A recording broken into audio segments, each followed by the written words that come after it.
Welcome back to day 3 of NextMed Health.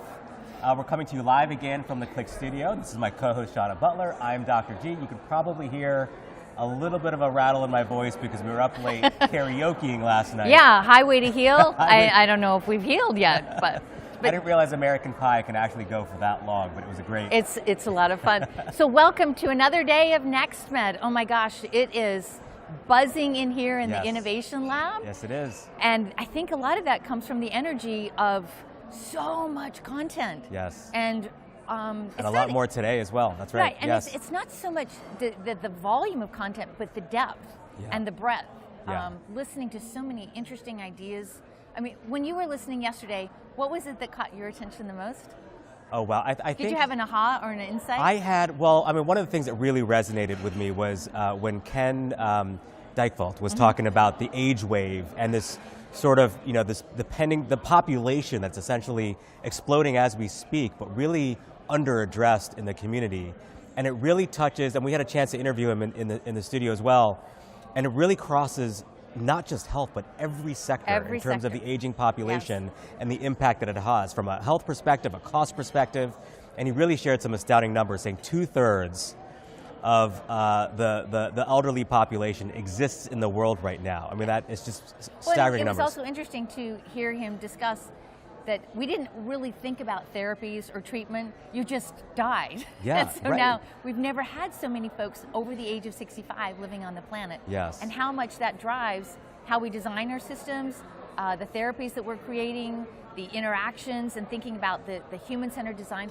So just from a key data point perspective and thinking about, wow, these are not headline topics, but man, should they be? Yes. And I think my favorite part was his discussion with Harrison Ford. Yeah. When Harrison Ford is saying to the youth, go plant trees because you're going to need that to save the planet. And Ken said, why not ask the 65-years? Yeah. And I loved Harrison They're Ford's sitting answer. around, they've got some money, they're like... and Harrison Ford's answer was, that's a great idea. So what was it for you? What was that? You know, I'm curious. So I always have my doctor lens on things while we're in here and things that we can do from that perspective, from a nurse perspective. Yeah, so two things that really struck out. We spend a lot of time thinking about your emotional well-being and your emotional health. When Aloe Black sang, so what was interesting is it's not just having a performer that you know that your body feels good, but we were actually using the Bina app. Yes. So people could get their biometrics from the standpoint of your heart rate, your respiratory rate, your blood pressure, before we listened to Aloe. And then, after a set of listening to Aloe, looking at what your metrics were, your biometrics were, not biometrics, sorry. Vitals, or the... yeah, sorry, your vital signs. Your vital signs. Listening to the music and to see immediate. Yeah. And what we did was we had everybody in the room checking their vitals, so what we had was a community well-being. And indeed, listening to that music. So that was, it just reminded me again, and Susan Maximin, who runs the NeuroArts Blueprint Lab, she's got a beautiful book that is just released this week. I'm just forgetting it right now, the name of it. Arts in Your Brain and the effect that it has on us, the effect that art has on us. She's got a co-author, and I apologize, I'm not remembering Susan's co-author on this, but it's just out this week. But what they're looking at is NeuroArts, is they're working with all the scientists, because we have anecdotally, how does music and art, how does art make you feel? How does it change your body, your brain, and your behavior? But we haven't had really great data and evidence on it. So now that they're across the globe, people are doing the research. So the NeuroArts Blueprint is not only gathering all of that, but they have a blueprint of how do we turn those insights into practices. Yes. So Aloe was one of those, like, yes, we know that it makes us feel good, and then we see that it actually does have an effect on our bodies. And that was even in some, we said we'd bring in some conversations here that we were having on the sidelines as well. It was really fascinating talking about how in real time our bodies can change, right? So we had Nicole Bradford in here and talking about how even, we talk about biome, but mostly we gravitate towards microbiome, but there's the social biome, there's all these, derm biome, everything that changes in real time based on how we're interacting with each other and with the environment, such as like with art. And that really dovetails into some of the work that David Eagleman showed us yesterday with Neosensory, I believe is his organization, and how we need to enhance our Umwelt, which is sort of our zone. I love that word, by the way, just to say Umwelt. Ooh, yeah, you feel it, yeah. But really making us superhuman if we can tap into optimizing the senses that we already have in our body, right? And I think, when he talks about being superhuman, I think the better thing is to just be human, because that super makes you feel like there's a lot of stress and anxiety to be the Uber of you. But when we really are just who we are at our core, and having that be the expression with that confidence and the relaxation, the effects that it has on our physical and emotional well-being. So the second thing that you asked me, what was the other thing? Brendan Spiegel at the end of the day talking about digital therapeutics and how we're using VR to take people into places, into states of well-being or better being that a VR technology can do in a way that nothing else can, because it is engaging the power of what our brains are. And the lovely thing about it is it's not invasive. It doesn't require that you have to go anywhere. And in a conversation that I had with him backstage, he was talking with me, so that their new chief nurse executive at Cedars-Sinai, Anita Gerard, came to him and said, why do we not have VR headsets in all of our rooms, all of the spaces? And my question to him was, because we have such a global crisis of mental health and mental well-being, this is an easy, accessible, low cost, relatively speaking, accessible way for us to reach every target population. When I think about our youth, when I think about parents who are in that sandwich generation, when you think about folks that, particularly women right now, just trying to manage their children, their careers, and most of that work in the families falls to women. They're doing the vast majority of caregiving. We know their stress levels and their emotional and mental health is not at its best right now, and then the effects that it has on their physical health. So those, there was so much, but those were the two things of like, okay, like, can we put it in the water? So I don't know how we narrow it down to one or two things. No, there's so many things throughout the day. This whole VR thing, the thing that sort of popped in my mind We have the data that shows that when a Right. patient goes into a doctor's office and into the clinic and sees... No, into a clinician's office, because there are a lot of nurse practitioners okay, out there. into a clinician's office. But like you said, having the VR headset everywhere. Like imagine, for example, when you go before seeing the nurse or the doctor, whoever you're seeing, oftentimes you put that on to relax before. you relax. But also we know that when they get into the presence of a health professional, they kind of freeze up. Anxiety And goes up. Health is about storytelling, and so Yeah. if it calms them down, they're willing to express the story a lot better. And then after the fact, Yeah. the recall, right? Right. So the conversation that's happening. So if we just get them in a better state beforehand. And I think the other part too is that to make the experience of visiting any of the clinicians, any type of thing where you are addressing your health, there's already a lot of stress with it. How do we make this to be a positive experience? Right. And Like an starting Apple store, like going into an Apple store. We're never going to get there, but... Yeah. You know what? We can. We totally can. We're smart people. But I'm just realizing... What's today? We're talking about yesterday. I was going to say, because I just come fresh off of our production meeting, so it is hot Good. off You the got press. the inside scoop right here. Yeah, so again, speaking about how we're thinking about using new ways to diagnose, we're going to start out this morning with Mary Lou Jepson, founder of the Open Amazing, Water yes. Project, using incredible technology to be doing brain scans. Then the global health piece, it's led by Ralph Simon. We're going to have one of the things too that we've heard this before, but boy did we see this, we are all connected. So when we're not talking about global health, we're actually not talking about our own community health. So we have a whole segment on global health that, again, do not want to miss. I'm going through this really fast. And yours truly is in there somewhere in that segment, so please watch. Yes, and then another part, Dr. Alistair Martin, who runs A Healthier Democracy and is the founder of Vote ER, he's going to open up our session to really look at health equity and the intersection between policy and our health habits. I mean, it's not something that we think about as far as politics or democracy and our health. So he's got a session that he's going to lead with Esther Dyson, who's the founder of Wellville, looking at communities and how you actually build communities for health, and particularly communities that have been under-resourced, underserved, marginalized. So she's always got really great insights. Lee Sanders, who is a physician at Stanford, but very much working in the biodesign space. We'll have Rajiv Rananki from Carillon, who's really thinking about the whole human. As you don't necessarily think of a traditional payer thinking about delivery of care as a whole person. So yeah, it's all siloed in body parts. Yeah, so a lot to be thinking about with him. Yes, we're going to be doing thinking about surgery. So all the things that we've had to learn to do remotely. Well, you think of surgery as not being something that you could do remotely. Well, there are parts of the surgery that actually can be done remotely. Yeah. So we'll be hearing from Stefan Obini, we'll be hearing from Catherine Moore, who's the president of the Intuitive Foundation. That's part of Intuitive Surgical. And then Robert Masson, neurosurgeon who has this company, Expanded Resistance. And what I love is his title, How We're Building the Surgical Metaverse. So really interesting stuff there.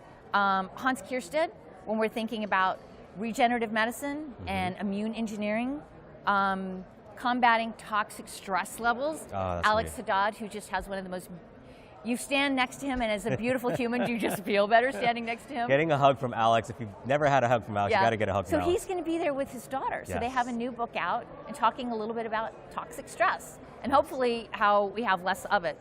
And then we're also going, like the favorite of the Mushroom Man, Paul Stamets will be back talking about psilocybin, psychedelics, mental health and well-being. And every time he speaks, he just has this enormous following and he's really the man for the moment. Yeah. And then of course we'll have the Medi Awards. Yes. So all of these companies that are rethinking how healthcare gets experienced, how it gets delivered. So it's a full day. And then of course we'll go into the silent disco in the evening. So an amazing dinner. We've got our scrub shot. We'll have our scrub shot. And while we're talking about this, I'm thinking about the folks that are on the stage, but what helps us get on the stage is we have incredible partners. We're so grateful to Click. Yes. We have had a long relationship with Deloitte, and it's Carillon now. They are a new brand. Anthem has become Elevance, and they have a couple of lines of their product services, and Carillon is one. and CareQuest International, or CareQuest Innovation Partners, they're really thinking about systemic health. How do we make sure that the mouth, the eyes, all of that stays connected to the rest of our body, because really everything, your good health begins with your mouth. All those, I was going to say, so much we pick up in there. So incredible sponsors. I call them out from the standpoint of learn more about them. Yes. And we're really, really grateful. Even the companies in the Innovation Lab here, go check them out. Yeah. Take a look during the breaks. Definitely fuel up. It's going to be a nice long day again with amazing content. You get ready to have your mind blown. Yeah, I'm really looking forward to it. Are you nervous to be up on that big stage? It's a little bit intimidating. It is. It's a little bit intimidating. Even for somebody, a seasoned storyteller, it's a little bit intimidating. It is. Yeah, I'm not going to lie. Well, I wouldn't be human if you don't feel some toxic stress. Maybe it's not toxic stress. It's a good stress. It's a sense of there's a responsibility that I have. Yeah. People are counting on me. Yeah. People are encouraging and cheering me on. But they really do, that's one of the things. When you're on the stage and you're looking out at the group of people who are there that truly are solving the hardest problems for all the right reasons, you feel that sense that there are people whose names you don't know, whose lives you will never know, but you know that you are touching them. Yeah. And that is one of the beauties of technology and policy. Is I love being able to be in that sacred space with people when they're having their most fearful moments, their most joyful moments. There's something very special about having a license to touch. Yeah. But you can only do so, there are only 24 hours in a day. There's only so much one person can do in that type of a space. But when we zoom out and we're thinking about technologies or algorithms or policy, to think about being able to take care of millions, hundreds of millions of people over spans of time. Yeah. That's really powerful. So if you feel a little bit of no pressure anxiety, at all. Well, what I love about how you've curated the speakers here, these aren't just the thinkers and theorists of the world, right? These are the pioneers, these are the people on the front lines. They're the doers, and they're taking the hit so that we can actually create innovation into the future. And we've seen it over the past decade of the events that we've done, and we're now seeing them come into the marketplace, and there's going to be bruises along the way, right? And this is how we learn. And that's what I love about how you guys have curated the speaker set here at NextMed. And we're so grateful to our online audience for watching and following along. And we hope that you'll share it with others, because the only way that these solutions, approaches, actions, technologies, the way they grow, it's coming from a trusted source. So when you think about who you know, who trusts you, who's counting on you, please share what we're here on, providing as far as an approach, as a way to take action on how we have not only better health, but we have better health experiences, and we do so equitably. We do so with high levels of accessibility, and we can't wait. There's so much that needs to be done. And the thing is I have said this so many times. It's not that the future isn't here. It's here. And it's not even that it's unevenly distributed. There are so many people who just don't even know to ask the questions. That's right. And yes, that's a really great way to put it. One of the things that Alistair Martin was talking about as far as voting, what he said when he's asked, it's a real insight that has been backed up by research, by surveys, that the number one reason why people don't vote, nobody ever asked them. They didn't know that they could. So powerful. So powerful. And speaking of Alistair, I mean, that's a real example of how collaborations are happening. I saw Esther talking to Alistair and how they're going to combine forces in terms of Way to Wellville and the work that he's doing. Really, really powerful stuff. And again, we encourage you to go, even if you're not here, tweet to the guests and speakers that are here. I see them responding. I see them reacting. They are here, fully embedded into the conversation. Sometimes when you see speakers at a conference, they dive in, they give their presentation, and they boot. Oh no, these guys are right back in the audience, and they're as immersed in this as everybody else. It's and beautiful. So they also want to hear. That's so anyway, great. I think we need to wrap up, because I hear the stage calling me, telling me that I need to get going. Yep. So all right. Maybe I'm going to let you wrap. Why don't you head over there? All right. Let's get all set up. Thanks. Have a great day, guys. So we're about to go live on to the main stage. We'll give you a couple of minutes just to go get some water, get a cup of coffee, relax a little bit. There's going to be a lot of content over the course of the next several hours. I go on somewhere around 10:30-ish or so, but I'm excited. And we're going to come back towards the end of the day. Daniel and I will do a wrap up as we have done every other day, so come towards then. So we'll see you on the main stage. Thanks.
Gentlemen,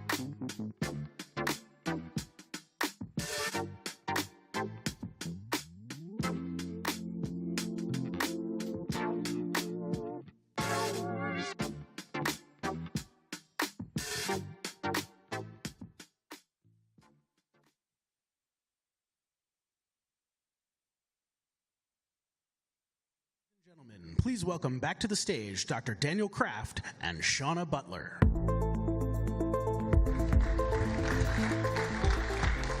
Good morning. Welcome to day 367 of NextMed Health. I was going to say good morning to Wednesday. I thought that was a good way to start. That was a good way to start. Thanks for being up bright and early. Who was doing karaoke last night? That was embarrassing, yes. I think you guys were great. I think you've missed your calling, and I think they were casting agents around, scouting. So don't be surprised if you get an email, or I will get one to say, who was that rendition of, which one were you doing, Zaina? Ice Ice Baby. Ice Baby. Whew, it was good. Awesome. So we just thought before we kind of get going, we'd toss something out. Heads up. Heads up. One of our original Future Med alum. This is the tossable microphone, high technology. Any ideas, sparks that happened over the last couple of days, things you want to share? And raise your hand. We're going to throw the microphone just for a few minutes. Yeah, and, some things that you would like to share. So 2 sparks for me. One is we can wrap a business model around wellness, and I always struggled with that. And second, I think the correlation between voting and voter registration and health outcomes, to me, was 2 of the key take-homes to date. And you were here at our first program like 10 plus years ago. What do you want to see next in the next 10 years for what you're doing? I think one of the things we don't grapple too much with technology in healthcare, as you can see from what we've heard the last 2 days. What we really grapple with is how do you innovate the business modeling around what everybody is talking about today. And I think that's a case for probably a add-on or a whole new session, because ultimately that's the most difficult thing. The reason that exponential technologies don't have the impact that it should is because we talk about the technology and not the business modeling around it. Yeah. So, yeah. Yeah, the key to that is our budgets, our moral documents, and our budgets tell us what we prioritize. Quick comments. Yeah. So thank you. Oh, where's We hear you. Other way. Esther? One more right there. Okay. Thank you for not making me catch this thing. Second, +1 to what you just said, I was going to talk about how great Alistair Martin and voting and empowerment is, not just to change things, but to feel that you can be part of the change. The other thing that really impressed me was Alf Whitehead and the ChatGPT. all the work you do to get to the virtual facts that someone else then interprets. And so my motto is defund healthcare paperwork. And no more fax machine. Down with the fax. Oh, who else needs to? The fax machine lobby is strong. Just to add on to that, defunding the paperwork is really find how do we take advantage of essentially the peace dividend equivalent of getting rid of all that waste. Turn that into something we can reinvest. Childcare. Love it. Yes. Right. So for me, one of the major things that I could pick from here, I'm from Nigeria. I live in Nigeria. I practice in Nigeria. And it says your sense limits your reality. So what that means is that if you're confined, these technologies we've seen here, they can transform, they can demonetize, democratize quality healthcare anywhere. So opens my mind to seeing more things and then taking back home to improve the quality of care we give back home. Thank you. Thank you for the international perspective. Is there anybody from the Dutch group that wants to share some of their insights? Because it's always interesting to see how we make sure that we're having a global conversation.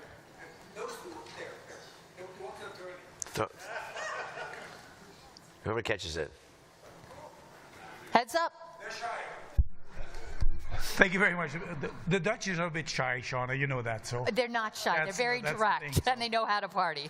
So what I like the most about the past days is that the sense of urgency that we all know that's present is present also not only in all the presentations, but really translates into tangible steps. I think that's one.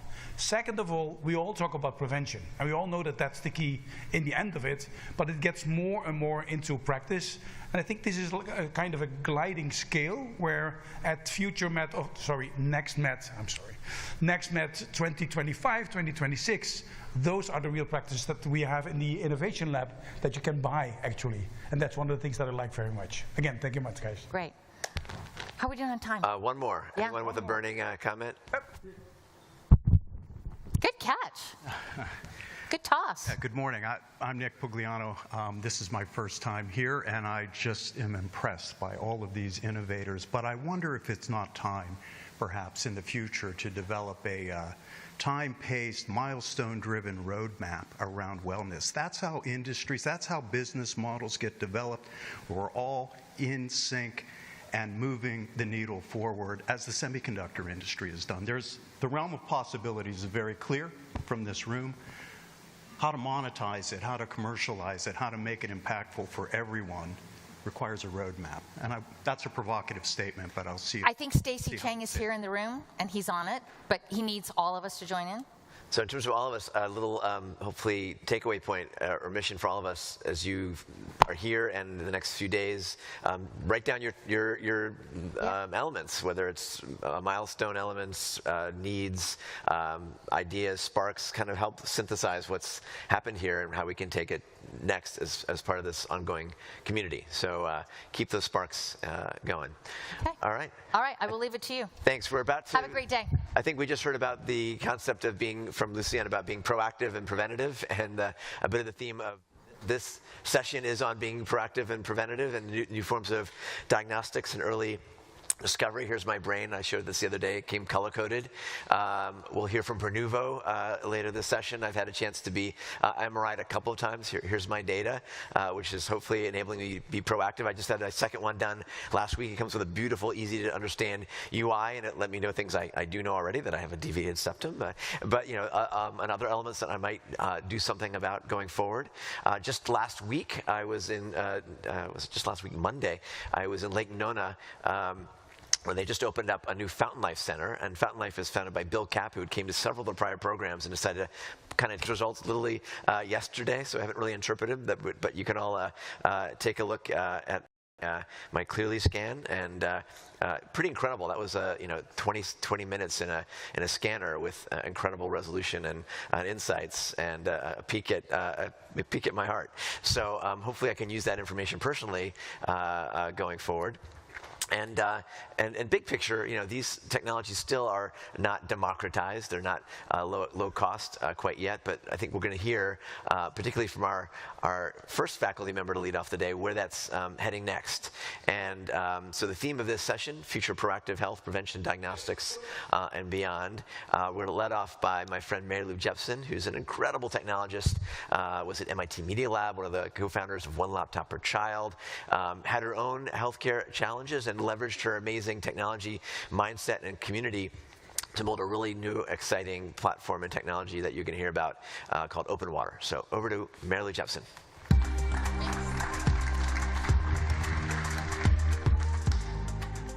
So Time Magazine named me one of the 100 most influential people in the world for some years back. And of course, that's not really real, but it was a nice sort of pat on the back for the last time I quit my job to do something seemingly impossible. I created a $100 laptop that I won that award for, that globally changed opportunities, education opportunities for children. So I got the itch again, and I thought somebody's got to try this. So I left my very lucrative, very prestigious job in technology to start another startup and self-fund it, thinking that maybe we can get rid of this big iron thing that saved my life a couple decades back, Probably saved a lot of lives in this room, but still the vast, vast majority of humanity lacks access to diagnosis, and without diagnosis, you can't do treatment, you die. And that was me in the 90s, but I got one of those eventually. And as I was sitting in my vaunted position at a super high-tech company that I'll spare you the name of, I thought, whoa, maybe we can use new silicon architectures in consumer electronics to leapfrog this, get it to read and write, and make it accessible to all. So how's it going? I need the slide to go. Oh, can you go back? So how am I doing that? I decided that we could use light and sound instead of radiation, gamma rays, 2-ton magnetic fields, holes in our skull with needles digging down into our neurons. Light penetrates your body. If you cup your hands around a candle, you can feel the heat. That's infrared light. It penetrates us. So does sound. If a drummer stands next to you, you can feel that sound in your gut. They're cheaper and safer than radiation. And we hit a discontinuity in Moore's law, the steady march of transistor density doubling.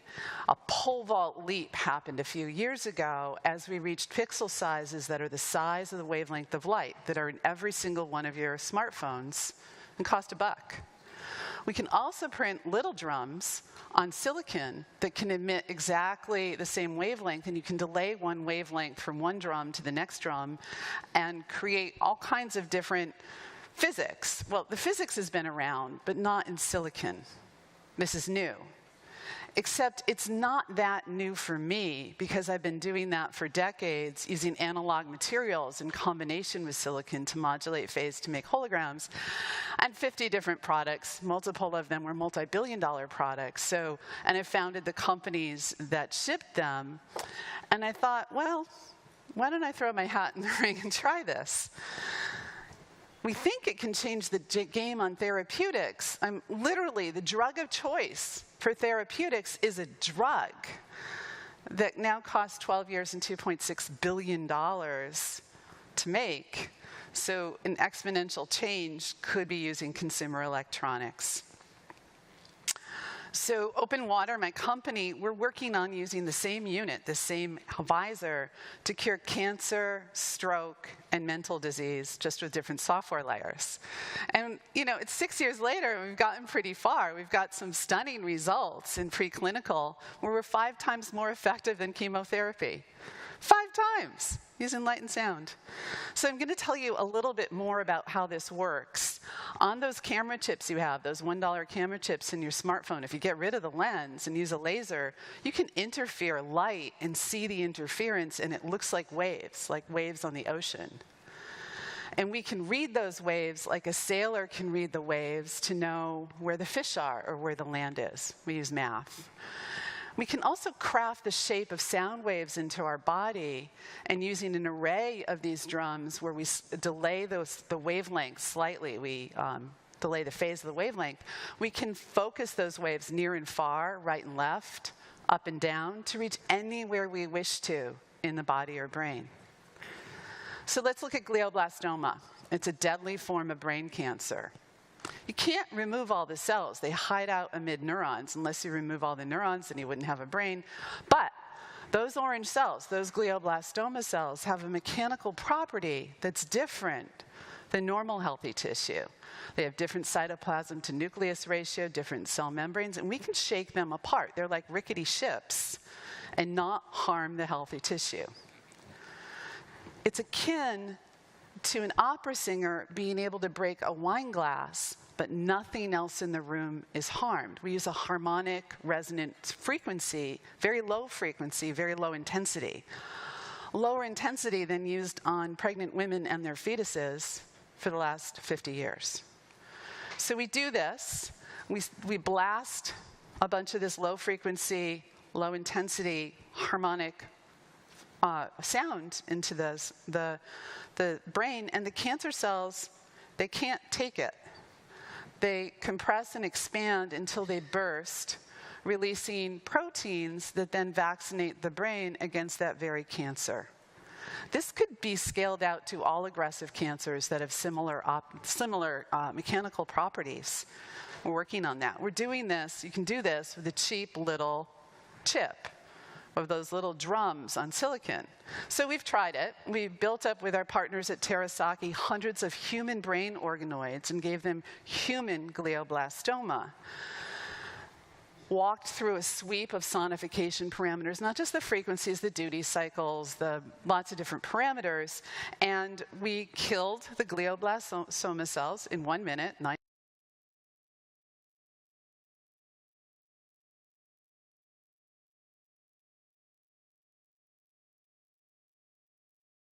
Here's some more detail where you can see the green arrows on your left-hand side. That's how many cells we killed as opposed to chemotherapy that are written in as TBDAR and GEM. And now we're growing up these mice, and the early tests on the mice, the tumors are shrinking. We'll have a readout in a couple months, and then we hope to go accelerate into humans because we have a wait list already. It is a death sentence. People sometimes only last a year with this deadly cancer. But that's not our first product. Our first product has been in human trials now for over a year, and we expect FDA approval next year. I started the company really trying to make MRI 1,000x cheaper read and write. And these are some of the images we've been able to create that rival MRI and are much better than ultrasound on objective measures like voxel size and depth and contrast. But we still fall a little short compared to MRI contrast. A lot cheaper. But where we really excel is we're 200 times better at measuring blood flow. So I thought, okay, maybe we should make a subset of this, blood flow, into our first product. Where is there a large, urgent, unmet need to measure blood flow? Well,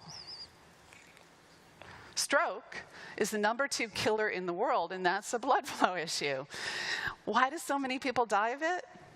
Why does it disable so many? #1, cost of long-term disability. I mean, we know how to deal with clots. We know how to fix bleeds. The issue is it's not apparent what this person has. It's a time to diagnosis crisis. Specifically, the large vessel occlusion stroke is the #2 killer in the world. It kills or permanently severely disables the majority of people that have it because they don't get to the therapy quickly enough. If we can get that patient, the large vessel occlusion patient, from stroke onset to thrombectomy within 2 hours, there's a 90% chance of no neural deficit at all. What happens in a thrombectomy is they snake catheter up your carotid and pull out the clot. It's literally a plumbing problem. We can see blood flow pretty well, so maybe we can put this blood flow measurement in an ambulance and bring the large vessel occlusion directly to the hospital that can do a thrombectomy, rather than having them go through the hub and spoke model and go to multiple hospitals, which takes time, which means if they live, they won't walk again or talk again or have a job again. So how does that work? We take a little laser light, a laser we made, but with less light output than an optical mouse. And that light, as in infrared, goes through your skin, your skull, your brain, and it scatters everywhere. We take that $1 camera chip and put it on the other edge of our purple module there, and that sees that arc of light, that arc of scattered light, so we can interrogate anything happening in that arc. So here we interrogate a blood vessel, and where the light hits the moving blood cells, the light ricochets, creating a different pattern on that red camera chip. We look at that different pattern, and from that, we can see blood flow. We can even see the boom, boom of your heart. The image that we see on the camera is in the blue square, and what we extract from that using math are these patterns here of blood flow and blood volume. We put those modules across your head, and we get red, right, left differences. The raw data of a real large vessel occlusion is there, but what the EMT or paramedic sees is what could be on this smartphone with a room assigned, a doctor assigned at a hospital, directions there, and the team doing the catheter placement for the thrombectomy is already mobilized to set up for this patient. So we've been doing this now in large vessel occlusion units in hospitals, measuring them with our gear for about a year. We're scaling up those trials. We're in 2 high-volume thrombectomy sites, one at Brown University, one at University of Pennsylvania. The sensitivity, the specificity look unheard of. We're scaling up those trials. We're finding, we think, new biomarkers as we get more data, because nobody's ever measured blood flow like this before. So we expect, as we get through those trials, to have an FDA approval next year. And there's one other project I want to talk to you about. Changing that harmonic frequency that we use to burst apart the glioblastoma cells, we can also read and write neurons anywhere in the brain. And that's important for something like mental disease. Sure, a lot of things cause mental disease. Your parents, your relationships, your jobs, whatever. The result is neurons are either overfiring or not firing enough, and we can see it on MRI. Like if you look at the before treatment picture of an MR of one of our patients, that's the default mode network, and we can see ruminative negative thought in the overfiring of part of the anterior default mode network that's at the top of that image on the top. And so what we do is we focus sound to that precise location, again, super low intensity, tuned to change the calcium channels and suppress the firing of those neurons. So we do that, we see an objective result of the quelling of those neurons on the MRI, but the patient after the treatment feels high and elated and scores lower on depression scores. We're about to start a whole, like next week, a whole group of treatment-resistant, clinically depressed patients. We're doing this with the University of Arizona. That can also scale out to substance abuse, different forms of mental disease, and at different frequencies, we can grow neurons and synapses, which should be important in neurological disease. Whoa, sorry. There we go. So this leads, we can scan the brain anywhere we want and write maybe a mood or an image or a thought. So question, you know, Elon Musk, literally, this is a picture from Neuralink. They want to drill a 1-inch hole in your skull and sort of plumb down these wires through your brain that, you know, kill neurons on the way down. Do you want that or the non-invasive solution? I've had non-elective brain surgery. I don't see a billion people going for I've had for elective brain surgery. I've had the non-elective to solve my brain tumor problem in the 90s. I'm fine, but I nearly died. I think he'll do it if it's death versus, but I don't see everybody doing it. So at any rate, we might be revolutionizing neurotherapeutics and diagnostics and scaling that out to the body for aggressive cancers like pancreatic and so forth.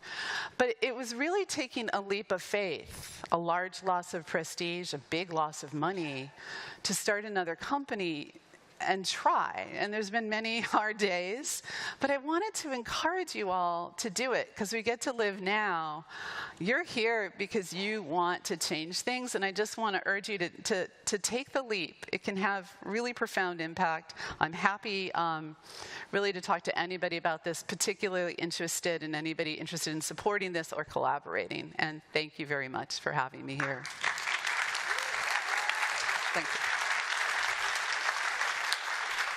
Oh, wait.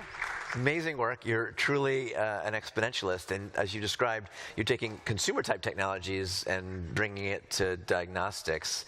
10 plus years ago, I helped come up with a medical tricorder XPRIZE, where we'd have like a handheld. This is sort of tricorder in reality. Yeah. Will these kinds of devices, screening for stroke and beyond, be in our homes? Yeah, we think so. I mean, first in ambulances, why not? Most strokes are repeat, and then cancer treatment, why not that at home, and mental disease treatment as well as neurodegenerative treatment. So the therapeutics are maybe even more exciting than the diagnostics, but the same unit, different software layer does both. So. And could these not be, in terms of democratizing diagnostics, be in any clinic in rural Africa to screen for gliomas and AVMs and treat? We're killing glioblastoma 5x better than best-in-class chemotherapy, and we're treating depression where we can see the result. We quell those neurons from firing, literally. And so that could, I mean, we have to walk through the FDA and do the right things, but, you know, so first as a medical product, but then as a consumer product, why not? Because basically it's being made in the trillion-dollar manufacturing infrastructure that makes your smartphones. So, yeah. Yes, it can be made at that cost structure and volume. You're an inspiration. Thanks so much. Thank you. So back to the sort of theme of diagnostics anywhere, Anne-Marie Saarinen is a real advocate for pediatrics and screening. She just came off a 5-year stint helping set the standards for newborn screening. She's the co-founder of Bloom Standard and the Newborn Foundation. As you'll see, another individual sort of driven by a family healthcare situation who's now been innovating and driving some really radical and I think impactful new solutions. Anne-Marie.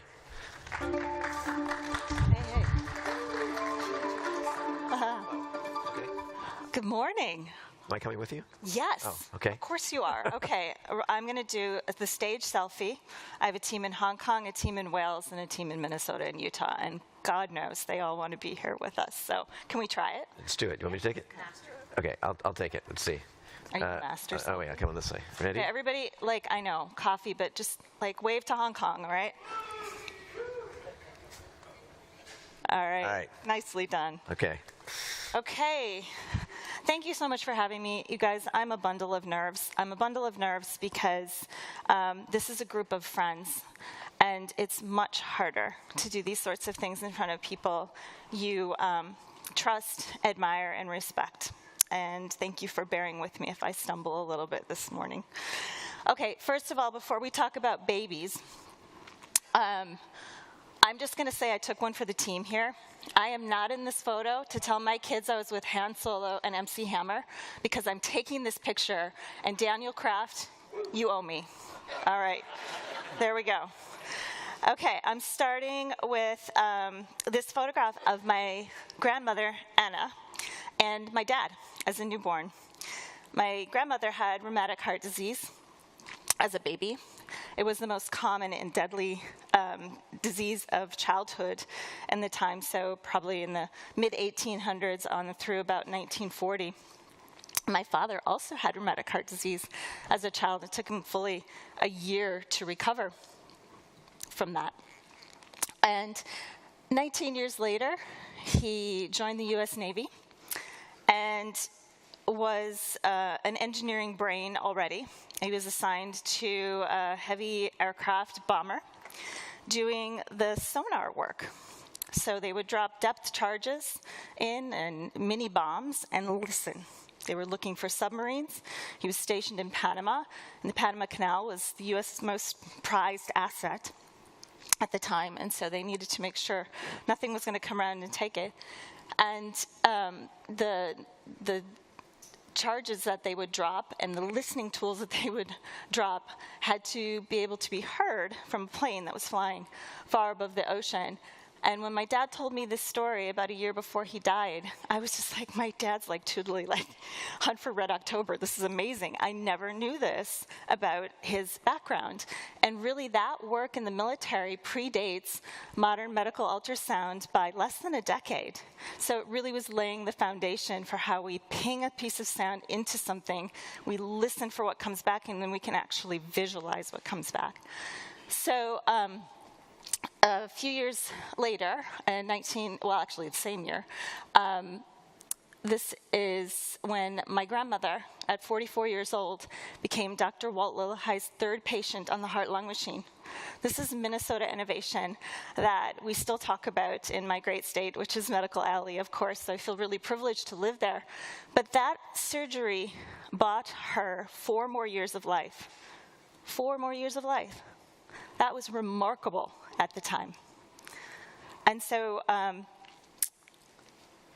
going to fast forward now to when my third child was born in 2000, at the very, very tail end of 2008. I put 2009 because all of the drama kicked in right away. But she had a perfectly normal coming into this world. I had a completely uneventful pregnancy. Oh, by the way, before I forget, Daisy's here. I'm just thinking I've got to get a lot of shit done in the next 5 years because I was full on menopause at 48. And that was not long after I had my 2 girls in my 40s. And her data was like a remarkable thing to see and learn about because I've been in a hot flash for 5 years now. But this experience of having a baby that looked perfectly healthy, or celebrating everything about having that baby, kind of crashed and burned right before discharge. The rounding pediatrician heard a little bit of a murmur, which is very common in newborns. I would say about 20% of babies have them. And so they're usually just followed up at the 1-week well visit. That was what our pediatrician was going to do, send us home for normal schedule, and we'll check up on it then. She came back 30 minutes later and said she had heard that there was a pediatric echo cart, one of those big machines that gets rolled around in the big hospitals, that had been brought over to my delivery hospital with a technician that was trained in doing newborn ultrasound. And that was there to look at another baby. And she's like, it's already here. I don't want you to worry. You're a new mom. You don't need the stress. Let's get Eve in there to take a look. And an hour later, there was a cardiologist standing in our door telling us our daughter was in heart failure. I remember clearly telling him he was in the wrong room, that there was another baby in the hospital he needed to be talking to, and he said, no, it's not another baby, it's your baby. So she had to be moved immediately by lifelink transport to a children's hospital. Fortunately, we have 3 heart centers in Minnesota, 2 of which are in the Twin Cities, and the other is Mayo Clinic. So it was not a difficult transport, but it wasn't a blizzard, and it was 10 miles. And the prep they have to put a newborn through to go on a lifelink is quite something. And she didn't do well. That first week was a tough go. We talked to the surgeon. We talked about putting her on the transplant list. Her heart was 3 times the size it should have been. That was when we were being discharged to home, and she looked perfectly normal. And so if you can imagine what that's like for any family experiencing the new and the novel about a diagnosis, it was earth-shattering, and we didn't know which way was up. We didn't leave the hospital. I had another baby at home. My kids are only about 15 months apart. And we waited and talked to the doctors every single day to figure out what we should do next and try to get a formal diagnosis of something more than just heart failure. So her mitral valve was defective.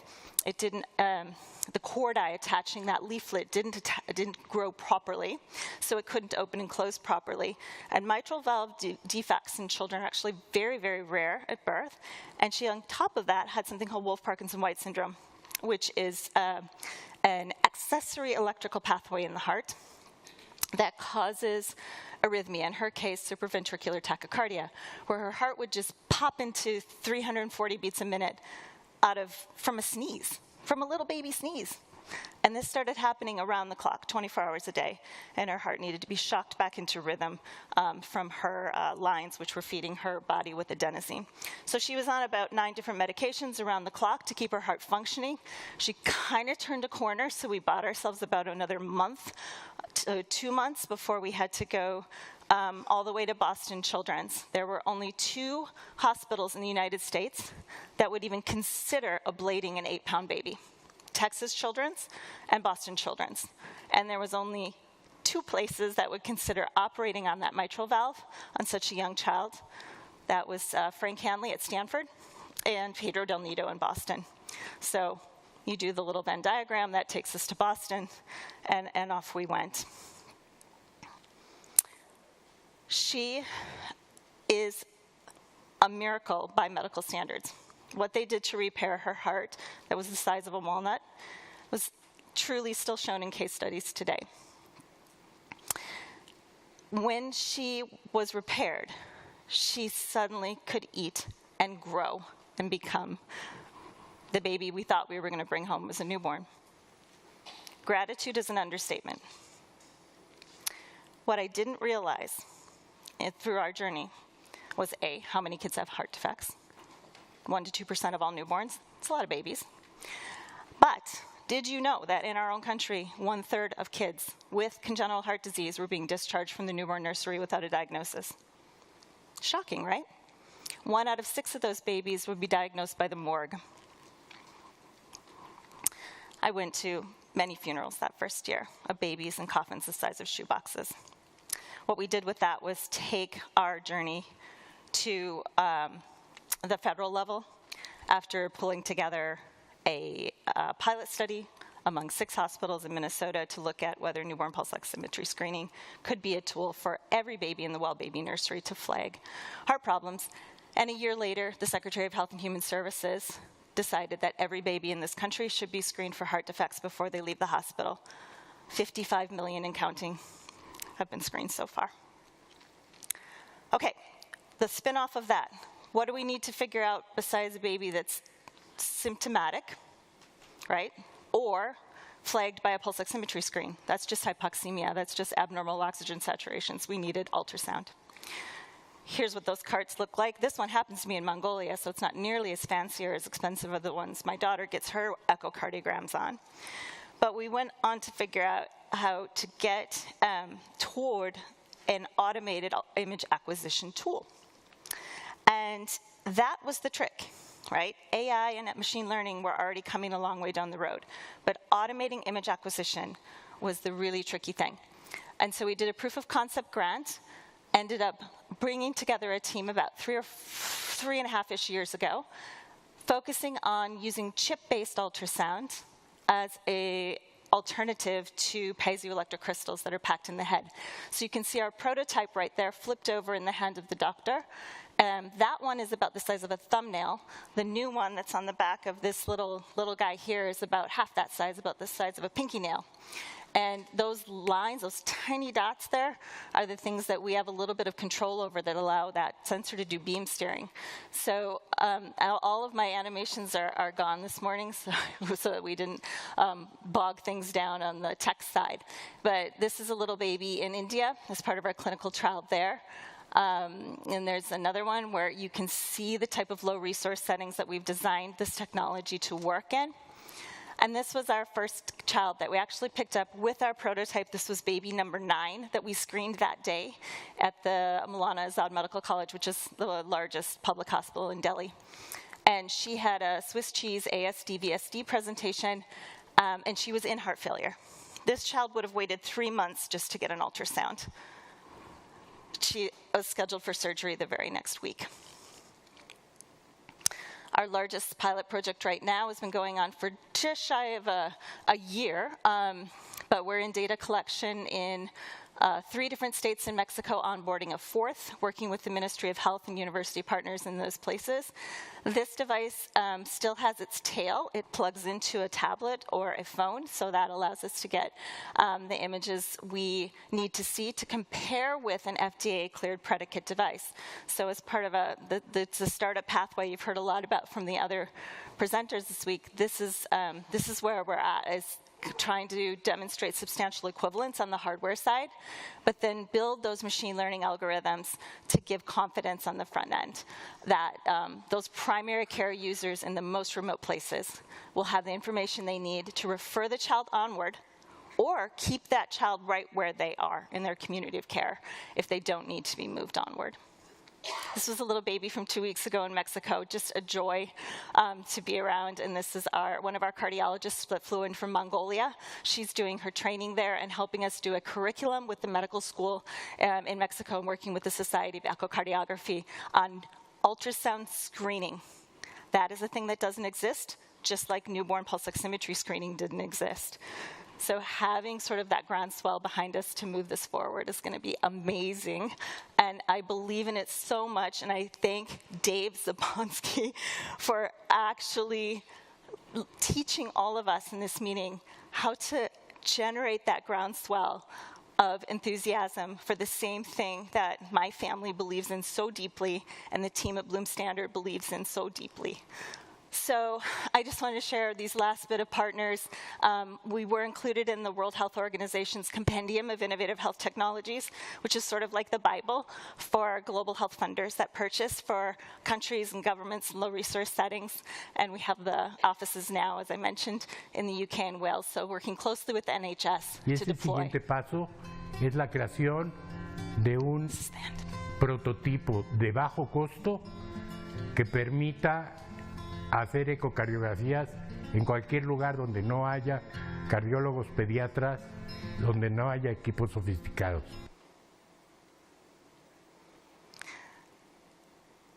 That is the goal, to get to where there is nothing now. And believe it or not, 95% of the children in our very own country don't have access to ultrasound in their local communities of care. They have to go to the children's hospital or a large academic center to get that scan. We're trying to solve that problem. I'm grateful every day that my daughter had access to the diagnosis and the treatment she did. Every child deserves that same opportunity. I would like to acknowledge that one of the reasons I'm hugely nervous today is because my children are here, including my daughter Eve. So this is her artwork, and just know it is worth it. All of it is worth it. So please, please keep doing what you're doing. If there's anything that I can share more with you with my little baby and my little prototype afterwards, I'm happy to do that. Eve, would you mind just standing up at least? You don't have to come up here if it's going to freak you out, but at least stand up for us, because I'm so proud of you.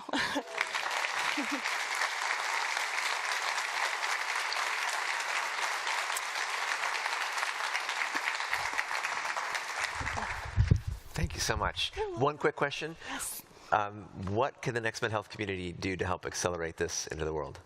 Oh boy, you haven't heard this before. We're fundraising. So yeah, there's that. Look, we're so blessed to have the sorts of research partners that we have around the world. It's one of the things we don't struggle with, is looking for like clinical trial sites and clinical validation sites, because we have so many strong partners there. But on the tech side, on the partnerships with the sensors and manufacturing, I mean, all of this is the pre-commercialization stage for us, which is so critical. And I'm telling you, if you don't have enough resources to pay your engineers to get to the next milestone, it'll kill a company. So we'd appreciate your support or your ideas. Great. Find her. Thanks. So a great example of the new approaches to democratizing diagnostics. I just shared a little example of my own experience recently getting scanned, and I think probably 5-6 years ago I met Raj Atariwala, who is the co-founder of Prenuvo and had an experience in one of the early scanners. And it's been extraordinary to see their progress and how they've moved forward in sort of bringing this next level early proactive diagnostics and their view for how that can go into the future. So, and also grateful to have Prenuvo here as one of our partners, and to hear from Raj about what they're doing and what's coming next. Raj. Thank you. Thanks. All right. Thank you, Daniel, and I'm glad to be here. It's been a long journey, and let me just say I'm really nervous doing this kind of talk as well. I kind of give nerdy scientific talks, but you're going to hear me instead. So I just want to give you a bit of my story. So this is where it started. Like back in the late 80s, I was an engineer who was fixated on vision. I wanted to find ways to prevent blindness, particularly from diseases like glaucoma and diabetic retinopathy. So I approached this problem like any good engineer would. I investigated it, then I built something to fix it. In this case, understanding the problem meant being able to precisely measure pressures in the eye, which would then lead to understanding blood flow in the eye. Fixing it meant being able to precisely guide these homemade needles that we had into these incredibly tiny veins in the back of the eye, so that we could build a technique to measure the pressure, and then we could actually use it to measure, to look at clots and to treat them in the back of the eye. So we built this robot that could insert a 2-micron needle into the back of the eye. Ophthalmologists wanted it, patients desperately needed it, and we struggled to get it into the operating room at some of the best institutions in this land. And I couldn't understand why. So out of frustration and the desire to understand the other side, I took, of course, the easy no-brainer route. I went to med school. I am Indian after all, come on. So unfortunately, that robot never made it into the operating room, and sadly, to this day, these issues still affect people. And why? What happened? So I realized as an engineer that I wanted to help the blind see. But then as a doctor, I realized that I could help the whole community, both patients and doctors, see much, much more. Any doctor would tell you that if they could take the time to see patients properly, if they could go through all their symptoms and family history, then they can get to about 70% of the diagnosis just by spending time with the patient. But unfortunately, there's no time to spend with patients. There's no time to run around getting all sorts of tests done. There's no time to investigate all the possible causes and correlation. There's no time for trial and error. There's no time for managing all the patient's emotions and beliefs. And most importantly, there's no time to get it wrong. So we can't create time. We can't slow it down. We can barely manage our own time. So how do we deal with this? Well, we make time smarter. And how do we do this? Well, we use a really complex, convoluted, highly sophisticated, emotionally labile technique with a ring of organization around it that we all learned in kindergarten. Show and tell. So show and tell is where a picture's worth 1,000 words, where anyone can see and understand what is happening. So after med school, I went into nuclear medicine. So as an engineer, I wanted to understand how this incredible body and all those incredible bodies work. And of course, I love the math. So the functional imaging associated with nuclear medicine allows me to see how the body works at cellular or even subcellular level. Almost in real time, because we are always changing. So beat by beat, blood is flowing through our blood vessels. Breath by breath, the air is whispering into our lungs. Birthday by birthday, we're getting older. And from the bones on the top of your head to the bottom of your feet, it's always changing. Nothing in your body is static, even when you die. We can talk about that later if you want at dinner, because there's some interesting changes that occur then. But for me, functional imaging was not enough, because I felt both form and function needed to go together. So I then went into radiology. So this engineer turned nuclear medicine physician, then turned radiologist, could not find a simple path to investigate the whole body and drive the change I wanted to see. So out of frustration of not seeing the change I wanted to see, I bought my own MRI machine in 2009. So then I partnered with Wayne Picker, you can see him in the corner there, who's a brilliant MRI technologist. And together, we unlocked the ability to look at the entire body with both form and function. And so this is us in Halloween. This was all treat, no trick, looking through all of these images to make sure they were calibrated and working properly. So we also developed images in such a way that any radiologist can understand and recognize them, just more comprehensive than anything they'd ever seen before. We also built a special functional MRI technique called diffusion-weighted imaging of the body that screens for hardness, considering most tumors are hard. It behaves and also looks like an FDG PET scan, because after all, I am a nuclear medicine physician as well. And so in Vancouver, we had this show and tell clinic. Early on, I showed my patients images of their body, and then they would tell me their symptoms. Over time, that reversed. I would tell them their symptoms, and then I would show them the reason why. And can you imagine the awe on those patients? To this day, I can still remember many of them jumping up and down in the hallway saying, oh my God, this doctor actually understands me. They actually listen, they can see it, and I can see it, and I understand it. It's amazing. So 5 years ago, a tech entrepreneur named Andrew came up from the Bay Area. He came to my clinic in Vancouver for one of these show and tell sessions. Blown away by the amount of information gained in a 1 hour long whole body MRI scan, he pushed us to consider making this more widely available. Well, Silicon Valley, tech, that's what we think about it. Scary words for us in the medical field, right? Well, these people want to move fast and break things. Well, we want to move fast and fix things. So for every for every person who comes through the door, we are the leader in clinical diagnostic quality whole body MRI. That is 1, fast, 2, safe with no radiation, 3, non-invasive. There's no contrast injection needed whatsoever because we combine both form and function. So a single Pernuvo scan assesses almost every system in the body, well, except for the heart, because there's fantastic technologies out there, like what we saw yesterday, that can evaluate the heart. So at Pernuvo, we can detect almost all solid tumors in stage 1. And it screens for more than 500 conditions, from benign cysts to silent killers like aneurysms. We capture more than 1 billion data points in under an hour of your entire body not just a snapshot here and there. That's more than 10 times what a conventional MRI can cover in the same period of time. So how do we do this? Well, we have custom MRI hardware that's dedicated to whole body MRI imaging. And second, we have customized protocols that are calibrated to basically provide the diagnostic yield we need in 1 hour. And with all this overwhelming amount of information, how do we get through it all? Well, this is where artificial intelligence comes in. And this isn't your standard run-of-the-mill chatty AI or something like that, or something that you're going to use to do a college essay and then, or a marketing copy and change the words to make it seem like it's your own. No. AI is also not about computers chewing through thousands of data sets trying to get the information we want. But we actually kind of feel that AI, when done right, can become the real driver of critical change we need to flip our healthcare paradigm from reactive to proactive.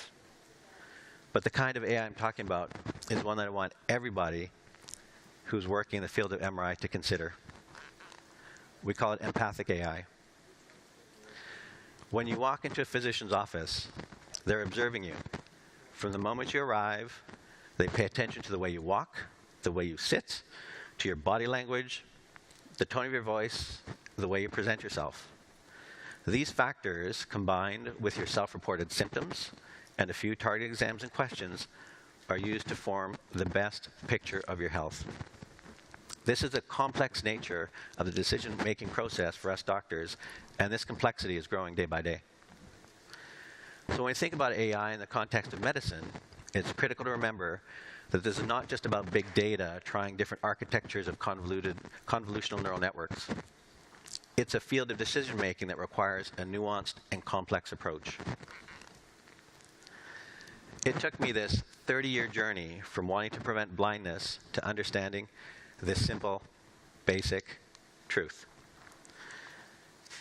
If we make every decision from the eyes of a patient, we'll make the right decision. Keep that in mind, because one day, we'll all be patients. The shortest way to make a positive change in our field is to put ourselves in the shoes of patients. And that kind of patient-centered design is at the original, simple cornerstone of Prenuvo. And it's in the continued evolution of Prenuvo. Our old robot never saw a day in the operating room, despite both doctors and patients desperately wanting the change for good it would bring. Change is coming to the current reactive medical paradigm. That's why we're all here. We've seen it over the past few days. But especially when you see it through the world and the eyes of early detection. 600,000 people die every year from cancer.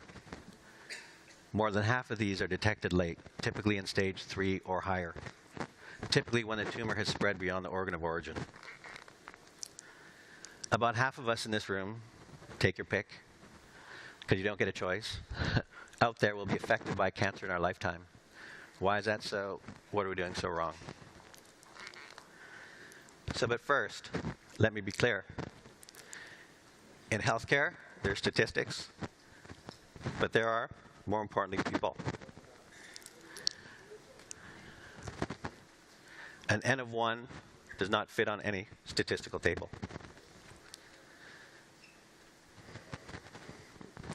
But the simplistic answer is that our healthcare system, despite all the amazing impact we are having every day, despite all of us medical professionals here truly upholding our Hippocratic oath, our system is built on 1, reactivity. We diagnose symptoms when they appear. 2, escalation of diagnostics. We're systematically slow to react. And 3, silentness. It's incredibly difficult to get, at any point in time, a picture of your entire body.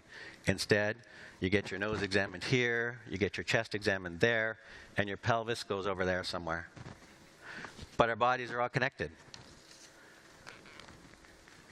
So can anyone guess what these two numbers mean? Or what they may represent?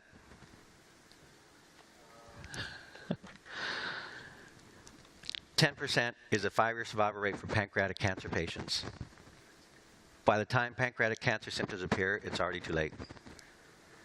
89% is a 5-year survival for breast cancer patients. What's the big difference here? 2 words: early detection. Thanks to mammograms becoming an accepted part of women's health care, breast cancer, while incredibly challenging, is no longer a death sentence.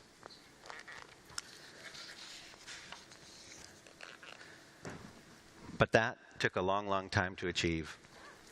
Here you can actually see mammograms, and then there you can see technology, how it's advancing.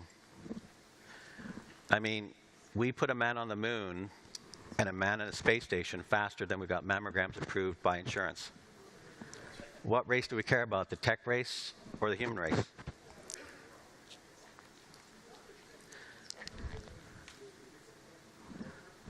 Change is slow in our system. That's why we're working so hard to do something about it. What stage can we detect pancreatic cancer with our whole body prenatal scan? Stage 1.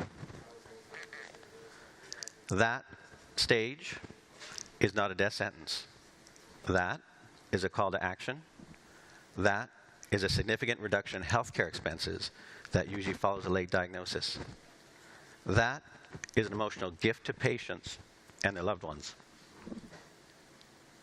That is hope for life, a good life. In fact, at Prenuvo, 1 out of every 20 patients we've had last year received a life-saving diagnosis. It's not rare for us to hear back from those patients that their doctors tell them, had you come in a year from now, we'd be having a very different conversation. MRI is the pinnacle of medical imaging, but it's entirely qualitative. We needed to bring quantitative reproducibility to the field of MRI. Pairing MRI with AI gets us to this equation where 1 + 1 is equal to way, way more than 2. And when you realize what empathic AI can do, it's very tempting to go after extracting as much information as possible from whole body MRI to make radiologists like myself into super radiologists. But it took me meeting Sam Hashemi, who's here, by the way. He's the good-looking guy with glasses and beard. I'm just a guy with glasses. But he'll be giving a session later this afternoon on AI. But it took Sam and me about 4 years to realize how to actually get AI to work properly for us. We spent thousands of hours going through de-identified MRI scans together, searching for the most effective ways AI can contribute real impact in radiology.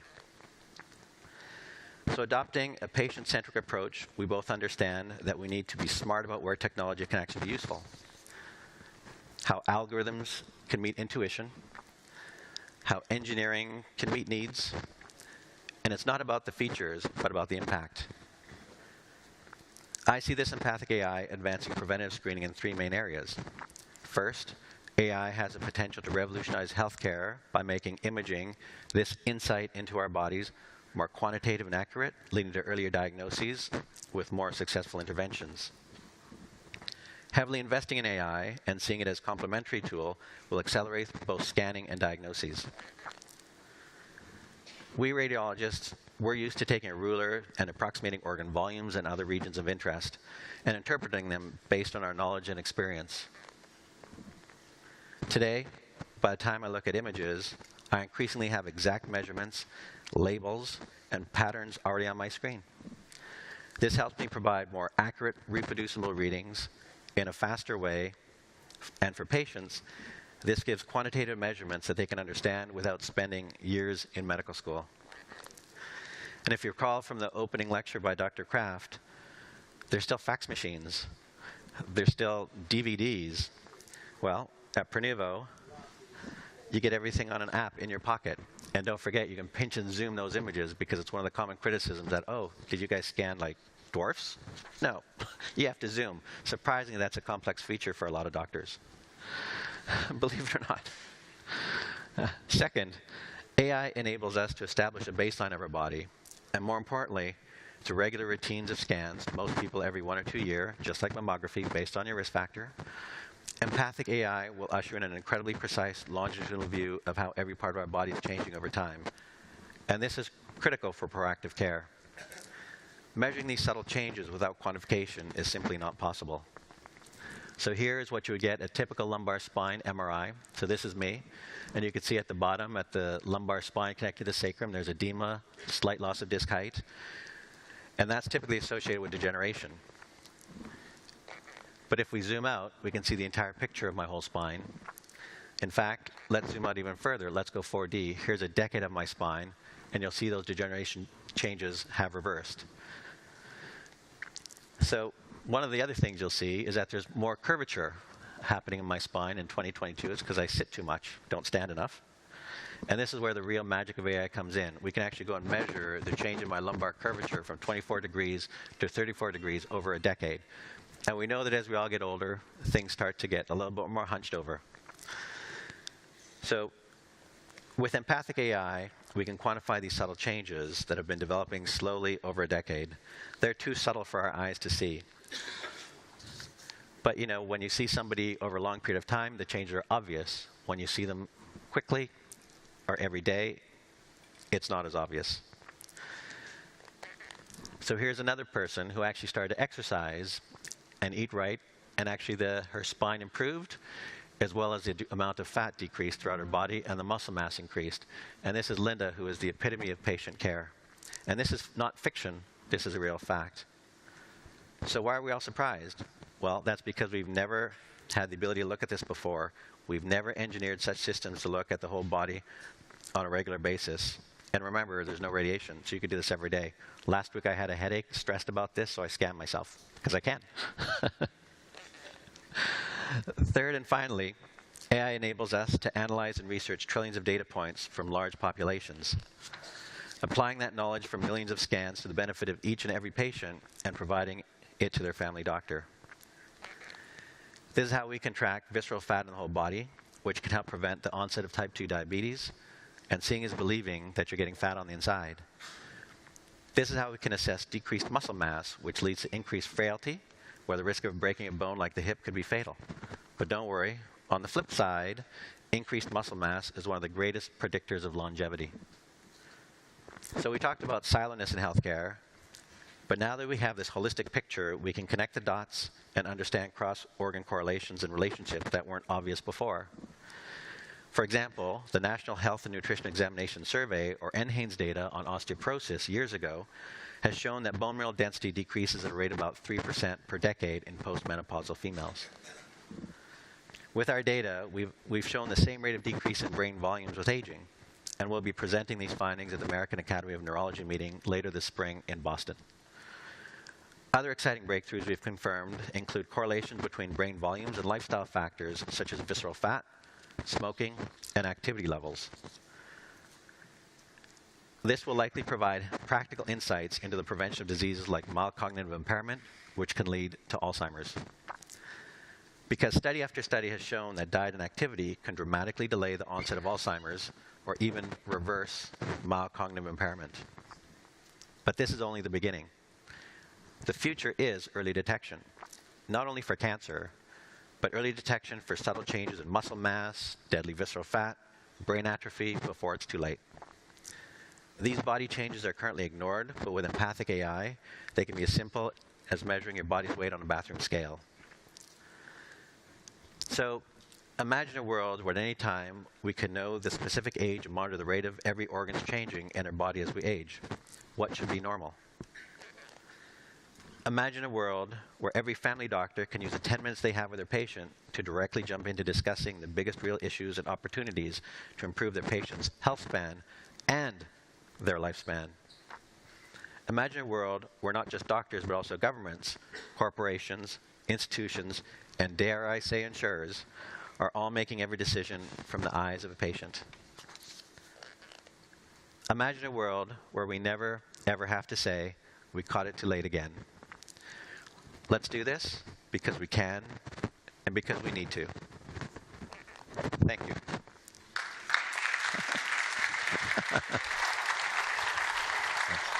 Let's step over here. Fantastic work. I know at least one member of our NextMed Health community who had a Pernua scan and picked up an early malignancy and definitely saved his life. So thank you for that work and many others that have been caught early. I love the vision of where this is heading. Often the critique might be this is not yet democratized, it's expensive. Where do you see this heading in that regard? No, exactly. I think as technology advances, and if you kind of look at, for example, what Tesla's done to the automobile, The same thing is going to come to the field of MRI. Fortunately, there's a lot of companies that are working on that. The vendors are actually now paying attention to it. And this is actually going to get faster and faster. I think Dr. Snyder said it yesterday, probably 15 minutes. I beg to differ. I think we can get it under 10, but particularly with this degree of diagnostics. But the key is we actually have to have AI working in parallel, because people like myself, we're 14 years in the making. We need to actually make radiologists faster and more efficient and be able to have increased throughput. So I think in the next 5 to 10 years, we'll be under 10 minutes. It'll get therefore much, much cheaper, and so probably in the $300 to $400 level. So we'll be as comparable to mammography. Mm-hmm. So a decade from now, I'll go to Walgreens, Walmart, Minute Clinic, CVS, and get scanned? Possibly. I think actually the doctor's office of the future will basically be centered with imaging, blood testing, and then doctors actually helping people. And with that kind of core, we can actually start to put that in mobile units and actually transport it almost anywhere. And it's not just going to be for these countries. I actually kind of think the developed world may be a little bit too far gone. Whereas the developing world will actually kind of look at how do we do a better form, and a better form of healthcare. Right? We all know our systems are broken, both in Canada and the United States. The governments are struggling. They don't know what to do. Patients are caught in the middle. This is the great equalizer. Including equalizing, you mentioned you have a mechanism now to let folks get through Pernuvo who may not otherwise have access? Well, that's one of the things I'm hoping to do, is actually set up a fund for people, particularly mothers, to get a scan, those who can't afford it. Okay. Awesome. Thanks for great work at Pernuvo and beyond. Cheers. So a lot of what's key in digital diagnostics and digital health is evidence, and really lucky to have two leaders from Node Health. They're connecting the dots on digital health evidence to move the field forward faster. Let's welcome Mihini and Jay.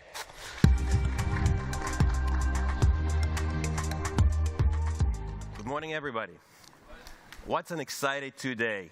And I think all of you agree that the speed of digital transformation will be just picking up. We're getting more and more and more applications. But the question is, as a healthcare system, as a practicing clinician, as an insurer, or as a pharma, how you not get lost in this process? How you ensure when you implement the clinical intervention, they are not burning out your clinical staff, or, frankly, providing the outcome that may not be on par with what you're looking for your patients. My name is Evgeny Sulat, and I'm a Vice President of Innovation and Executive Board member for the Node Health, a non-for-profit that's been working for the last 8 years to validate and bring evidence to digital medicine. We created through the targeted research with our partners, as well as through the special groups. We're currently a collection of 32 healthcare systems all across the United States, and we're partnering with pharma, with special interest group, and working with the multiple societies. Hey everybody, it's my first NextMed. I'm really amazed to meet this community and learn all that everybody's been up to. I am on the Global Advisory Council of Node Health. My name is Jay Erickson. I'm also a founding partner and the Chief Innovation Officer at a human-centered design agency called Modus. And I'm a cancer survivor. Spent about a year of intensive treatment at Sloan Kettering 9 years ago, 45 days inpatient, and that really woke me up to the patient experience as a technologist and how much work there was to be done there, and the clinician experience. And through Node, I've been able to really bring that together, and ran a group that created a set of UX measures to bring some rigor to UX in digital health. That's available on our website at nodehealth.org, and then ran our first special interest group, which was a pilot as a patient node. And just want to tell you a bit about our special interest groups, where these are groups of subject matter experts, and we'd love for you guys to join and apply to join, where we work a specific problem for a year and present a solution at our digital medicine conference in December. So if you can join, you can go to our website and join. If you're interested, hit this QR code and bring your expertise to the conversation.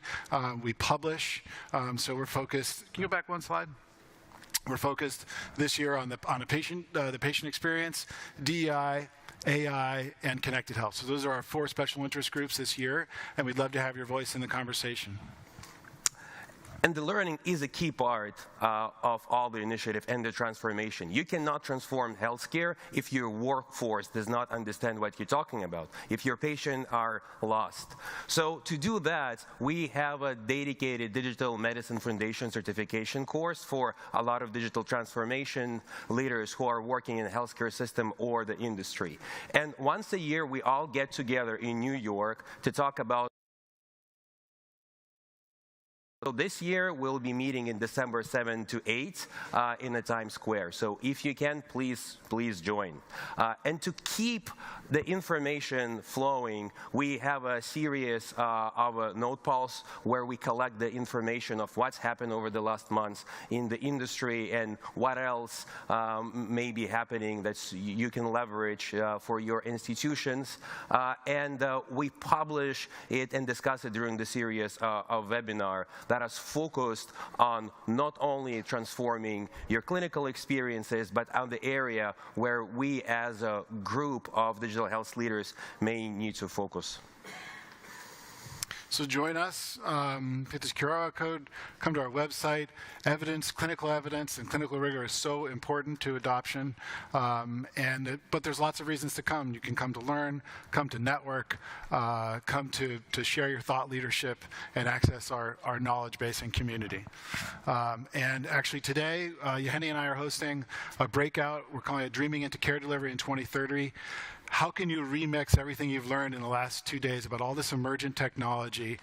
And we're going to look at some problems to be solved in the healthcare system writ large. And we're going to do a human-centered design thinking micro sprint, I'm calling it, where we're going to focus on some personas and break out and design solutions and ideate.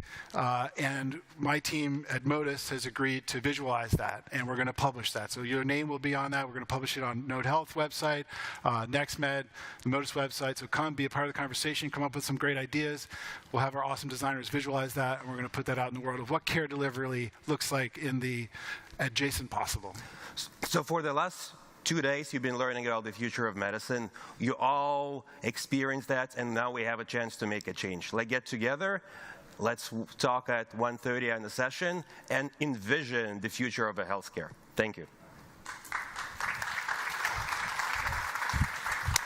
Well done. Node Health, connecting all the dots. All right, 2 more quick sprint talks, and we're going to move forward. We're a very international community. We have Guido Giannuti, who's a physician originally from Argentina and Finland and also Ireland, so covering most of the map, who's done a lot of amazing work at the interface of gamification and digital health and diagnostics. Guido. Thank you. So, hello everyone. Live from New York is Saturday night. No, sorry, I always wanted to say that. So as Daniel has mentioned, I'm a medical doctor. I've been working with digital health for over 10 years. And the thing is that I really like games. And that's kind of like the defining feature of what has been my career in digital health. So if I show you this, how many of you know what this is? So what is it? Like, shout it out. Guitar Hero, yeah. Like, this is a controller for a gaming device. You play that you're a rock star. If I show you this, what do you think this is? Arrows? Actually, not quite. This is actually a bolt. It's from a crossbow. And the reason that you know the difference is because of the length and all of these things. It's lighter. It has to be traveling to a crossbow and all of these things. Now, what's interesting about this is that I actually have no idea about weapons, and I'm originally from Argentina, as Daniel said, but I knew about this way before I knew how to speak in English properly because of gaming. Now, if I show you this other slide, there we go. What do you think this is? Twitch, very nice over here. So we have a gamer over here. So actually, this is Twitch. This is one of these platforms that are online that you can broadcast people playing, and there's thousands of people watching someone play. And how many of the people here actually play video games or game on their own? Like, okay, not as much as you expected, because actually there we go. Actually, in America, in the United States, and actually in the world, about half of the population actually plays video games. We're very common on doing this, and it's one of those things that really drives the engagement and drives the things that we can do. So there's a very simple reason for that, and that's because playing is older than everything. It's something that goes even beyond what human people can do. It's something that goes beyond culture. It's what animals do without even being trained to do. And this is a quote that I really like about this philosopher. And it actually goes back to even when I was seeing patients as a primary care physician. No one had to tell me that I had to play with my patients to make them smile, to make them focus. And you can know that this is an old photo because, well, it's in black and white. I also had more hair. So, but that was the thing that you're probably thinking now, okay, so how does this connect to healthcare? How does this connect with something that you can do on your own? And the thing is that at that time, I was working as a medical doctor. I was seeing patients, and people were telling me all the time that gaming is just for having fun, that you can never really do anything that is very complex or anything like that. So I took the example of a common game which was called Plants vs. Zombies. It was a tower defense game. The idea was that you see the plants, and the plants defend you against zombies. Sounds simple enough, right? So this is what happens a few levels later. Like, it's so chaotic, it's so complex, there's so many factors that are going there. And I figure, well, how can we actually do this to tie with healthcare? So I started working in immunology at the time, and and what I was doing was creating a game on my own that basically translated how does your body fights off infections. So you have bacteria, you have all of these things fighting around. And if you go to how can you actually do this in a way that is healthcare, there's this type of solutions that these are very common. This is actually a fitness activity. You're running and you're listening how zombies are chasing you. Well, I mean, it's motivating, I guess. And then you have things like Wii and the Switch and all of these things that are more like mainstream, that basically you do exercises and enemies get beaten down and so on. And of course, we all know like the craze that Pokemon Go was a few years. But we have these kind of things now that are kind of like therapeutics that you can do, and you can play games as a way to get better. And I really like this. And the problem with this is that because you really like games, you think that gamification is the answer for everything. And it's kind of like one of those things that everyone says, well, what's the answer? Well, just do gamification. Now, over the past few years, I've been working with people with multiple sclerosis. This is a neurological disease. It's degenerative. It's progressive. People have this condition. They have mental impairment. They have mobility issues. They have all sorts of symptoms, and they keep getting worse. So how do you apply this kind of thinking, this kind of tools to them? So there are solutions out there at the moment. So for example, Floodlight is a solution that through mini games and type of things, you can actually track how well is this person's mobility by putting the finger on the screen. Or you have solutions like MedRhythms, in which people who have gait problems, they hear music, and that actually guides their steps and actually effectively changes the way they walk, and it's more feasible for them to walk like they used to. So when I approached this problem, one of the things that I thought was, well, how can we actually make this into a game? How can we make this, the creation of these solutions, in an actual game? So what I did was I went through workshops across the world. I actually went to conferences, medical conferences, design conferences, patient conferences, neurologists, IT, and I proposed to do workshops doing board games where everyone, with patients included as well, with everyone actually trying to come up with how can we create a gamified experience for people with this condition. And we ended up having this concept, this idea, of more stamina, in which it's kind of like an activity list, a to-do list, where what you have to do is you start your day with 100 points of energy, you plan your day, you say that you're going to go and do shopping or groceries, and you think that this is going to be 20 points, 50 points, and so on. And what happens then is that the system tells you when you're done, okay, how good were you at estimating this? Simple enough. But what happens is that on the background, we keep track of all your physical activity and what are the factors that have led you to this place. And we combine this with surveys and standardized tools that you can actually embed, and we get an understanding of what is the profile of your actual physical activity. We use this information to give you input, to provide you and prompt you in things so that we know, okay, we know that you're going to be tired based on the way that you're doing this. And we also know, because you have your phone, we know basically what's the situation where you are.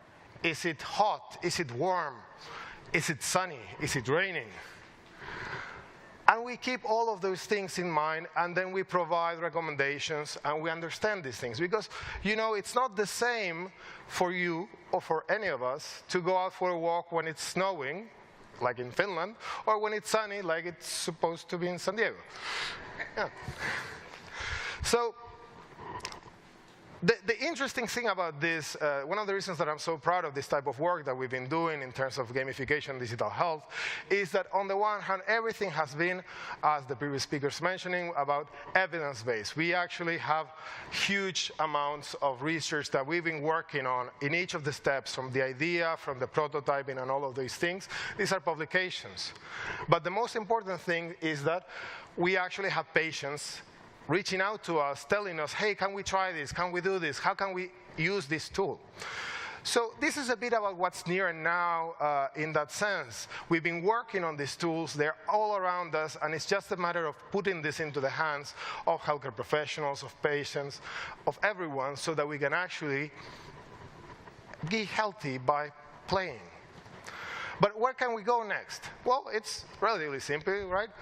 We already know that there's GPS and geographical information about what you are. So if, for example, in breast cancer or in multiple sclerosis, we know that the person is in a place that we know it's a hospital for 4 hours every week, well, are they getting chemo? Probably. So can we just provide some information, some tips for them to do this? Or we have been talking now about ChatGPT and the natural languages. So can we just create recommendations that are tailored for that person? We know that maybe not all of you know like zombies. Maybe you like dinosaurs. Maybe you like things that are less gameful. What if we use these recommendation systems to generate stories for them that adapt? We know that there's people who are using AR. We know that there's people using Twitch and watching people get healthier.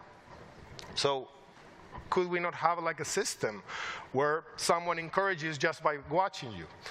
And that's one of the things that is so interesting about this, is because no matter the type of person that you are, what is your situation, what is your position in this, we can always try to figure out what's the gaming solution, what is something that's going to make you more engaged with that. And we don't know what's going to come next, but we always know that we want to play a little more. So thank you so much for your time. Thank you, Guido. Thank you. David, come on out with me. We have a longtime friend and collaborator joining me, David Metcalf. He's from the Institute of Simulation and Training at University of Central Florida. Just saw him in Florida earlier last week, doing some incredible work. And so I thought I'd just ask David, what's the cutting edge and what's next in medical simulation? You know, there's so many things going on, too, and it's great to see all the work that all of you are doing, too. Some of the things that I have been looking at recently, too, within our laboratory, we see so many things that require us to have a headset. Now, if you had the option option, how many of you like to have the same capability with no headset? Right? Yeah? Okay. So that's where we're starting to head. 3D no glasses. We can call up the video. And some of the things that we've done over the course of the years in something like the HoloLens or HoloLens 2, which is what this is too, can now be done much easier and much more efficiently with some of these new technologies. Let's roll that video. Yep. You get that. So as we start to look at these technologies, you also have to ask yourself the question of why are you looking at 3D? And one of the things that we found is a lot of clinical evidence in studies from places like Emory of 3D producing exceptional results compared to 2D imagery. So there's reasons to put the glasses on, but it'd be even better if we don't have to wear those glasses too. So for mammography, looking at having 3D imaging, you have 26% improvement or more in positive diagnostic outcomes for looking at that mammography. And then you also have things like 49% reduction in secondary callbacks. These are the types of things that really move the needle in terms of why to use these technologies. So that's been something that is really moving the state of the art in what you see on the front end too. Well, we're waiting for the video to go. We still have these amazing sort of technologies. We do, They're yeah. expensive. They're not quite democratized. Where will this be? This HoloLens 2. Yep. Oh, here's the video. Let's take a look. Yeah, so the video shows some of the things that you can do with this technology, too, in terms of surgical pre-planning. In this case, for medical education on a mannequin, too, to be able to see all your clinical imagery fiducially placed on top of your patient, or in this case, the simulated patient, and being able to do things with voice technology, like just to call up and say, show me how glucose is absorbed in the bloodstream. And when you say that, it actually comes up a little explainer video too. So you start to integrate these different technologies. Voice, gesture, some of the things you can do with haptics as well too now, with haptic gloves that have full force sensation, even some of them that are looking at having other types of temperature sensation too. So there's a lot of advances in that. This is something that comes out of Israeli fighter jet helmets. Real View Imaging just got FDA approval this last year to do holograms with no glasses for interventional cardiology. And similar technologies out of Canada are also showing up to be able to have, again, holograms with no glasses, too, which don't impede your work in a complex situation and give you the ability to go and visualize the same way that you're seeing here.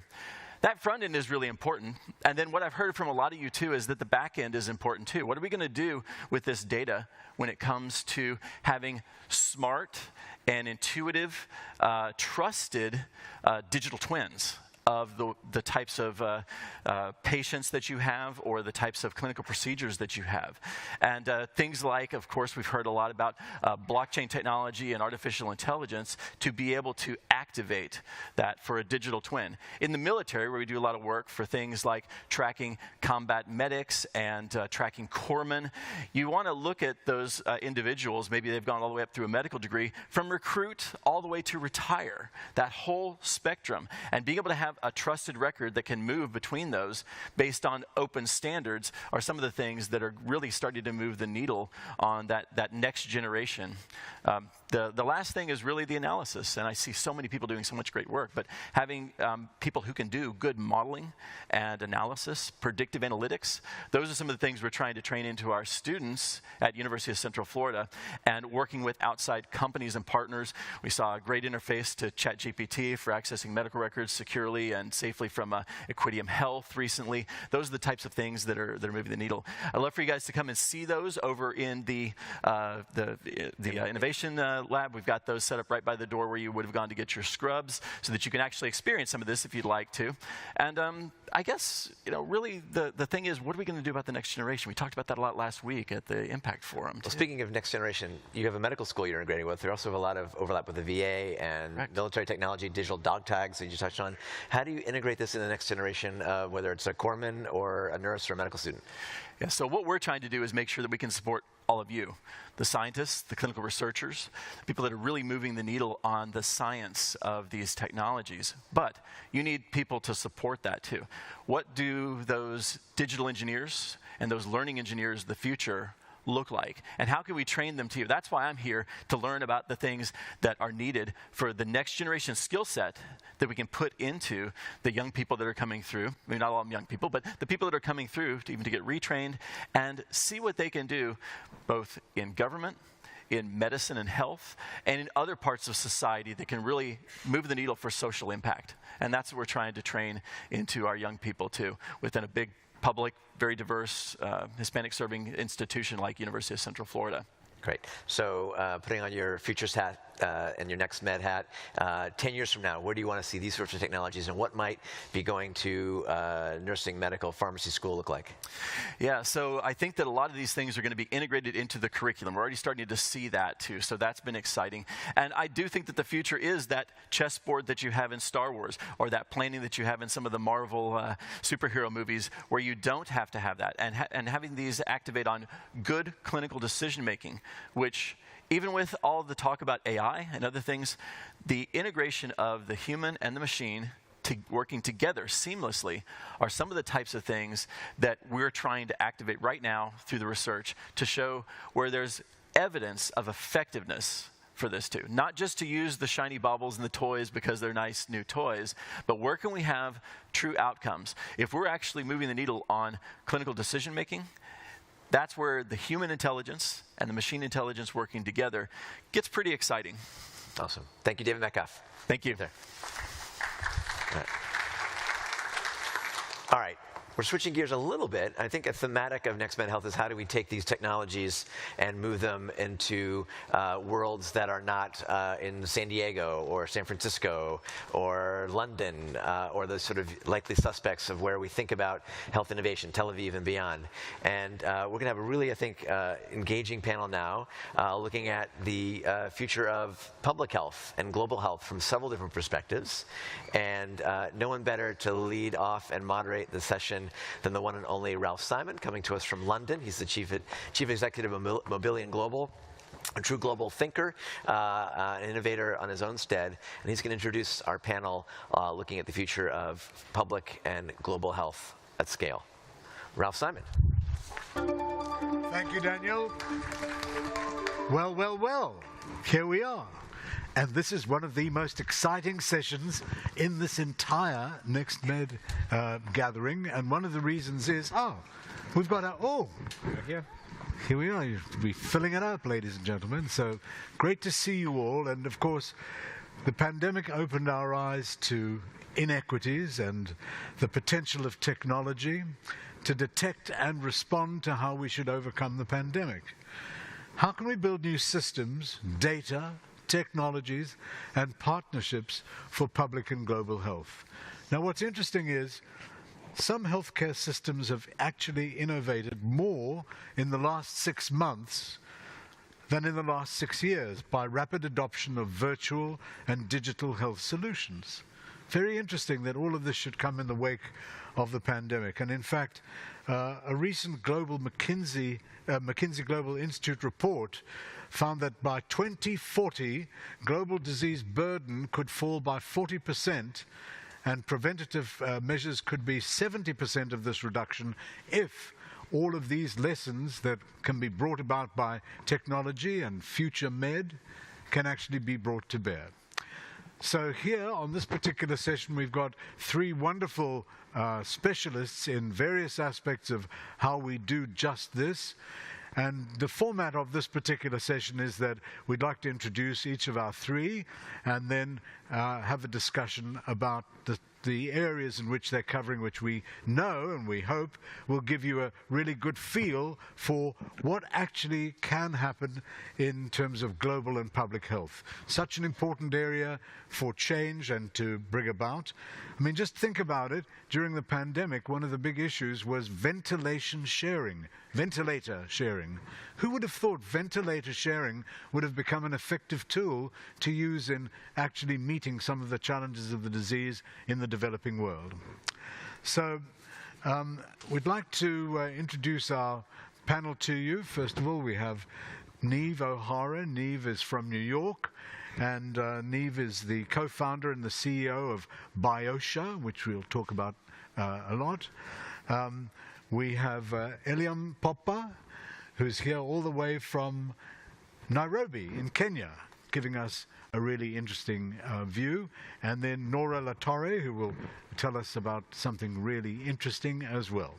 So ladies and gentlemen, fasten your safety belts. Open your minds. This is going to be an interesting session. So first of all, Neve, we'd like to present Neve O'Hara. Ladies and gentlemen, Neve O'Hara. Give her a nice, warm, welcoming round of applause. Thank you. Thanks, Ralph. So as Ralph mentioned, I'm Dr. Neve O'Hara. I'm the CEO and one of the co-founders of BIOSHA. I'm also a research assistant professor at SUNY Downstate. And I'm going to be talking about early warning for pandemic preparedness. So there's a clear need for an early warning system. The COVID-19 pandemic, of course, underscored this, revealed the global health, social systems, and economies are incredibly fragile and increasingly interconnected. It also demonstrated the value of community-based data sharing. So this has been, I'm going to actually talk a bit about this in a couple minutes.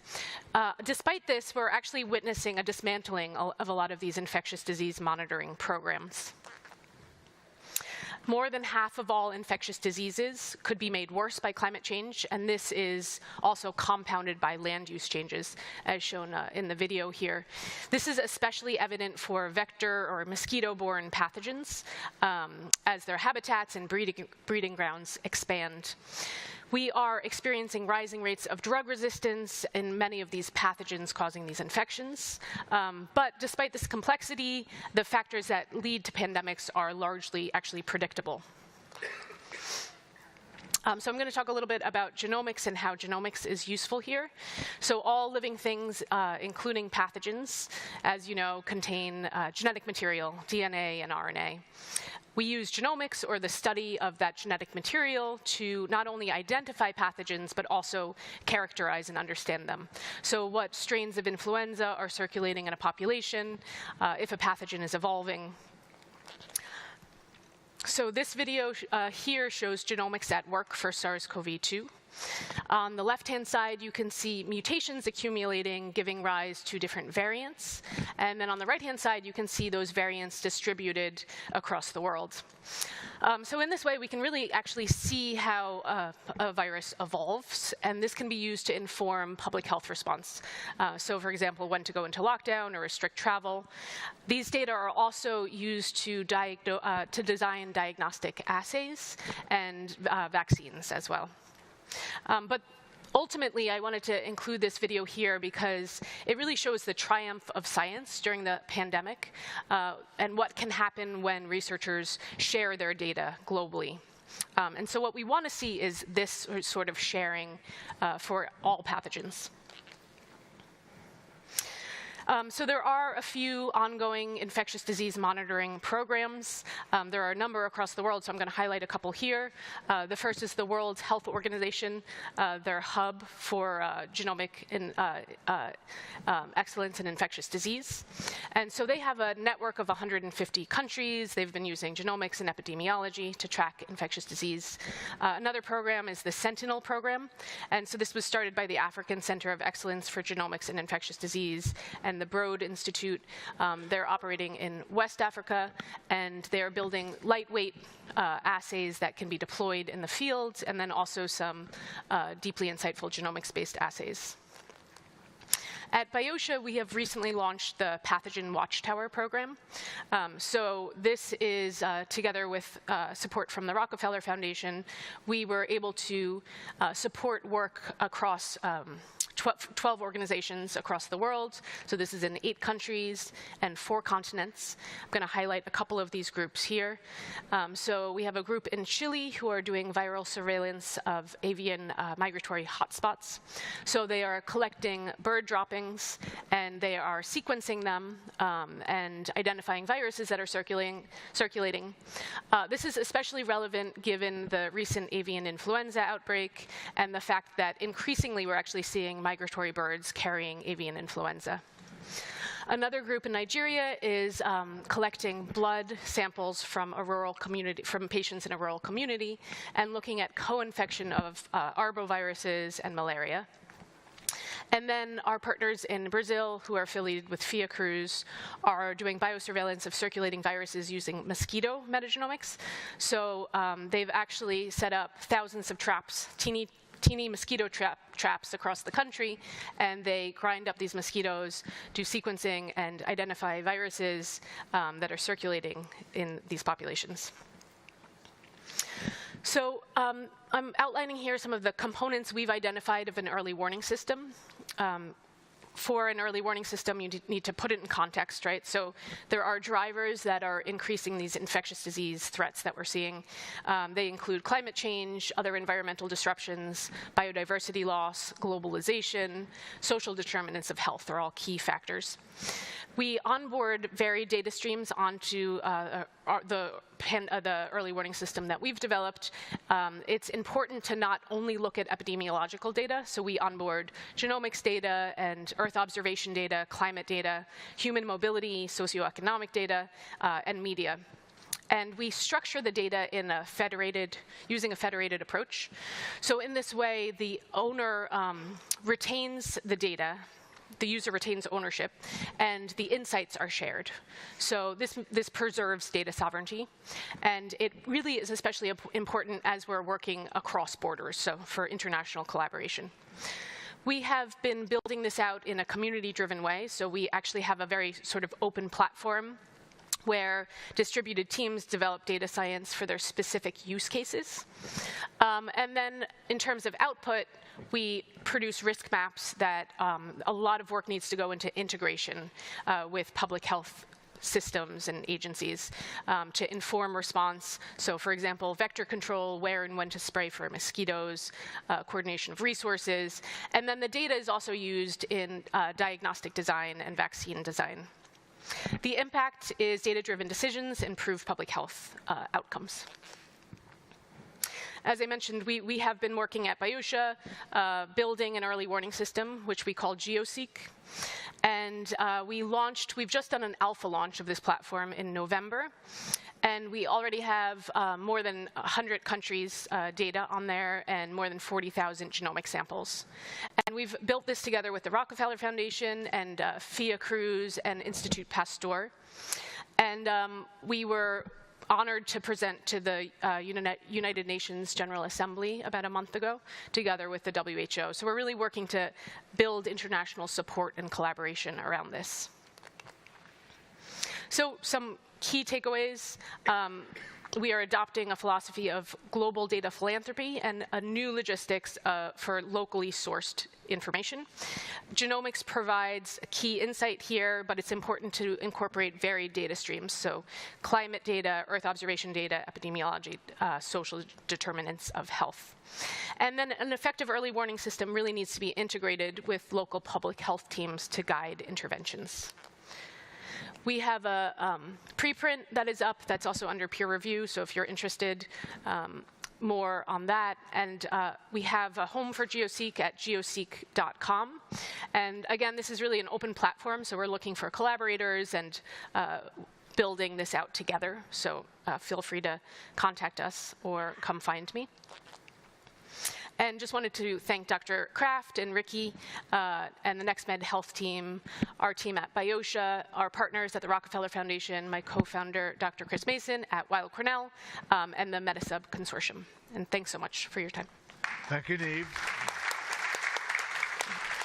So, ladies and gentlemen, it's interesting to just get a sense of how this global view and review of all of this in the wake of the pandemic has prompted the speed of process and gathering a much, much more cohesive way of dealing with these issues. And in fact, what was evident as one of the post-pandemic realizations is the worsening poverty, childhood malnutrition, domestic violence, and halting or reversing the progress of the Sustainable Development Goals. So it's just interesting the way that we've got a better understanding of the deeper fissures that really came about as a result of what happened during COVID.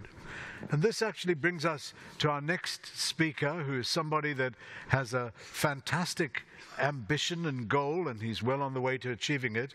He wants to empower 1 million health professionals to bring healthy living to billions delivered through breakthrough tech at a fraction of what treatments and diagnostics cost in the West. So ladies and gentlemen, would you please welcome all the way from Nairobi in Kenya, Jamba. Jumbo. Jumbo, that's how you Thank say you, it Ralph. in Swahili. I think yes, someone speaks Swahili right here. Anyone else speaking Swahili? Yes, there's somebody. Jumbo Mambo. Jumbo Mambo. Would you please welcome Emilian Popa. Emilian. Thank you. So this presentation, I mean, this topic is about reimagining global healthcare. But I think this needs to be taken into the context. And reimagining health is very, very important, very different, depending on which countries, which markets, which parts of the world we are focusing at. And in many parts of the world, like in Kenya, where I took this picture, we have to think about a whole different set of problems and challenges before coming with a very, very clear definition of how can we reimagine and take things from here and move them into this part of the world. So basic healthcare, basic infrastructure, training of the clinicians, they're absent. And I'll get back later into the presentation on this. But this said, I think it's extremely important to think that fundamental reimagining of global health needs to start with prevention and detection. And funny enough, I mean, this picture, I was hiking in Samburu, which is somewhere in the central Kenya, very similar to Masai Mara. And this is a Samburu warrior. I was hiking for 5 hours with him, and he's extremely healthy, no fat whatsoever, eating a very, very simple diet, meat, fat, drinking milk, okay, probably proper milk, and then drinking blood, which is controversial. But just to say, I was chatting with him about the state of health in his community, in his village. And what he was telling me is that until very recently, no one in his community had ever had any metabolic issues, no diabetes, no high blood pressure. But recently, because people started to eat processed foods, there were early signs of diabetes and other metabolic issues. So that's super, super important how prevention and obviously early detection need to be taken into account before talking about how do we reimagine the way care is delivered. How does this work? Oops. Slides. Okay, don't seem to work. Hello? Okay. Oh, now it's working. So this is another picture that I was taking actually outside one of the clinics that we power in Kenya. And you can see, I mean, this is this is a very different place. This is very different than a Forward Health or a Carbon Health or a One Medical here. But it's still a small. It's a table where we're taking vitals outside a primary care facility in the outskirts of Nairobi.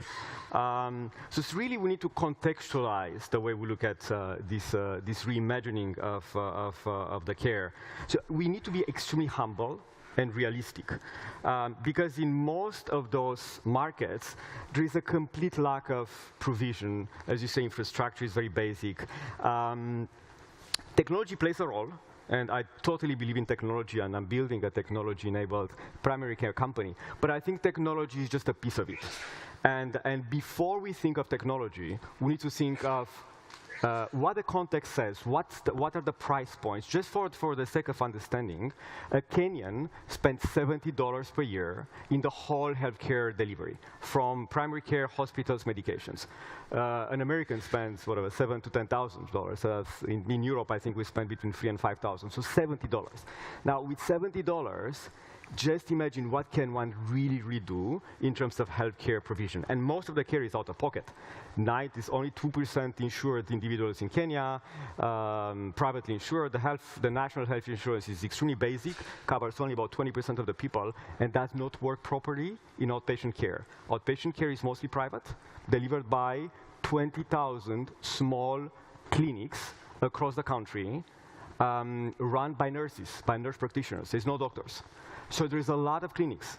I was just Googling recently to see how many GP practices are in England, not UK, just England, 6,800, 20,000 in Kenya. So when we often say in the Western world that there is a lack of access to care, well, actually there is a lot of access to care, but the problem is the quality, as you can see here, which is extremely basic. So really my learnings of kind of like really bouncing between kind of two words, right? The developed side of the world and the very emerging or frontier side of the world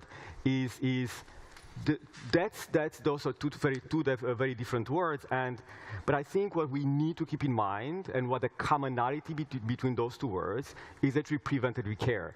And I'm very much myself into prevention, detection. I have a bunch of wearables. I do cryotherapy, twice, 3 times a week. I eat healthy. I invest myself in some of those companies here. And I see this commonality between what's happening in this side of the world, and I guess if I drive 50, 60 miles outside here inland, I'm going to see very, very similar problems to what I see in Kenya, where nutrition is actually at the origin of a lot of metabolic issues. Education and awareness of a population is probably more here than what I see in Kenya. And that's a picture that I took a couple of weeks ago in a mid to low income area, in a supermarket chain in Kenya. And if you can see, that's exactly what people eat. Margarine, other hydrogenated oils, sugar, and milk. Well, how can one imagine that someone eating this every single day will ever be healthy? And we see this afterwards in the clinics that we power, and we just from looking at the vitals and looking at the high blood pressure, blood sugar, lipid profile. I mean, more than half of the biomarker, the vitals that we measure, are actually significantly above the norm. I mean, I was just looking recently, and one of the clinics we tested, more than 70% of the people had a BMI above 30. Obese, overweight, and you can imagine the problems coming afterwards. So what I want to say here is that I think there is a common kind of denominator between what happens here or what happens in Europe and what happens in those markets. I think the difference is that at least there is some kind of awareness in this part of the world to what one needs to do to be healthier, and that awareness is missing in most of those countries that we operate into. So really, I think reimagining the way kind of the healthcare is delivered taking kind of the healthcare from here, from the Western world, and bringing it into the emerging frontier markets, need to be actually completely desophisticated. So we need to think in a very, very simplistic way. And even before we talk about technology, we need to actually check the very, very basic things, such as, so we need to start building from a very, very basic baseline. And we talk about costs, again, $70 a year, you can't really afford a lot of diagnostics, care coordination, education, standardize the clinic operating systems, education of the clinicians, and equipping those primary care practices with whatever they need for them to be able to provide better care. And again, they're run by nurses. There's no doctors. So technology comes, but comes actually at a later point, and it's just a part of all the other things that I mentioned. So really, I mean, this is a collection. I'm sure most of you have seen those devices. I mean, we work with all those, small portable diagnostic device providers, Butterfly, Cardia, Pixotest, which is a cholesterol analyzer, and A1C analyzer. So one can use those devices and bring them to an emerging market and to Kenya specifically, but some of them are actually expensive. A butterfly ultrasound is extremely cheap. So a butterfly ultrasound or another portable ultrasound is an example of technology that can be taken from here, and brought into Kenya or into other frontier market and used as such in primary care for pregnancy scans mostly. But other things are too expensive. Like I look at, a A1C or a lipid profile analyzer. So any diagnostic which goes above $5, $6 at that level of primary care, and 95% of the people start their care in primary care and usually stop their care in primary care. So anything above $5 to $6, the patient will say, I'm sorry, I don't have the money, let me go home and try to gather money from my family and friends, and forget about it. That person is never going to come back. So one is to think either bring a piece of technology from here, which is cheap enough, good enough, but also affordable enough, or really think how to kind of reimagine a piece of technology and then rethink the utilization of the technology. So one example is that, I wear very often a CGM more from a preventative care perspective to understand my sugar spikes. No one at that level of the market will afford, $100 for every 2 weeks to pay for a level or whatever else. But they will not even afford a more expensive, some connected, blood sugar monitor. So what we've done actually, we bought blood sugar devices from China for $10, and we connected them. We just built an app, pulled out the data, and we built a connected, it's not a CGM, but it's a connected blood glucose monitor, which can be used at primary care, and where people can come 3-4 times a day, and then can monitor their blood sugar. Another way to look at things, so for example, there are a couple of devices that we use in Kenya where we take a biochemistry, a hematology, and an immunochemistry analyzer from different companies. Very affordable. We bring them together. When we connect them, we build a small computer, a small Raspberry Pi. We connect them, and we build a small, like a micro laboratory that we place in the kitchen of one of those clinics. So they can operate actually a micro lab extremely cheaply. The assets are cheap. The price per test is cheap because those machines work with it's wet biochemistry. And we can do those blood tests at a very, very affordable price. Same on the technology, on the platform side. Like, we're never going to use an Epic in Kenya. What we did, we built our own very basic electronic medical records, and with a POS and with a stock management, a pharmacy inventory management, and we place this in the primary care facilities. So like this, they can run better their businesses, and we can also have a view of the patient payments and of the disease areas. So that's an example of what how one would need to look at this space. Technology, again, is important, but comes after. We need to start with things like remodeling of that very basic clinic. So this is one of the clinics that we have about 1,000 clinics in Kenya that we work with, and that's one of them that we took from the 1,000, and we built some walls. We put a coat of paint. It looks nice. Doesn't look like a One Medical or Forward Health or like a doctor practice here in the US, but looks much better than it looked. We upgraded the laboratory. I mean, look at what they call a lab in those clinics. It's a kitchen with maybe a hematology machine. So we upgraded this lab, brought a couple of portable diagnostic devices, connected them, brought the data into an EMR, and then stock the pharmacy. So every single primary clinic in this part of the world sells meds. 70% of their revenue come from selling medication to the patients coming after a consultation. So we restock their pharmacy with quality meds, cheap quality meds. So like this, they can deliver everything they need to deliver to their patients. So this is, just to conclude here, I mean, this is a woman. I was taking this picture a couple of years ago in the very beginning of Ilara Health, where we took, this woman had her first ever scan, and she was she had like third or fourth baby. So no access to scans, no access to technology.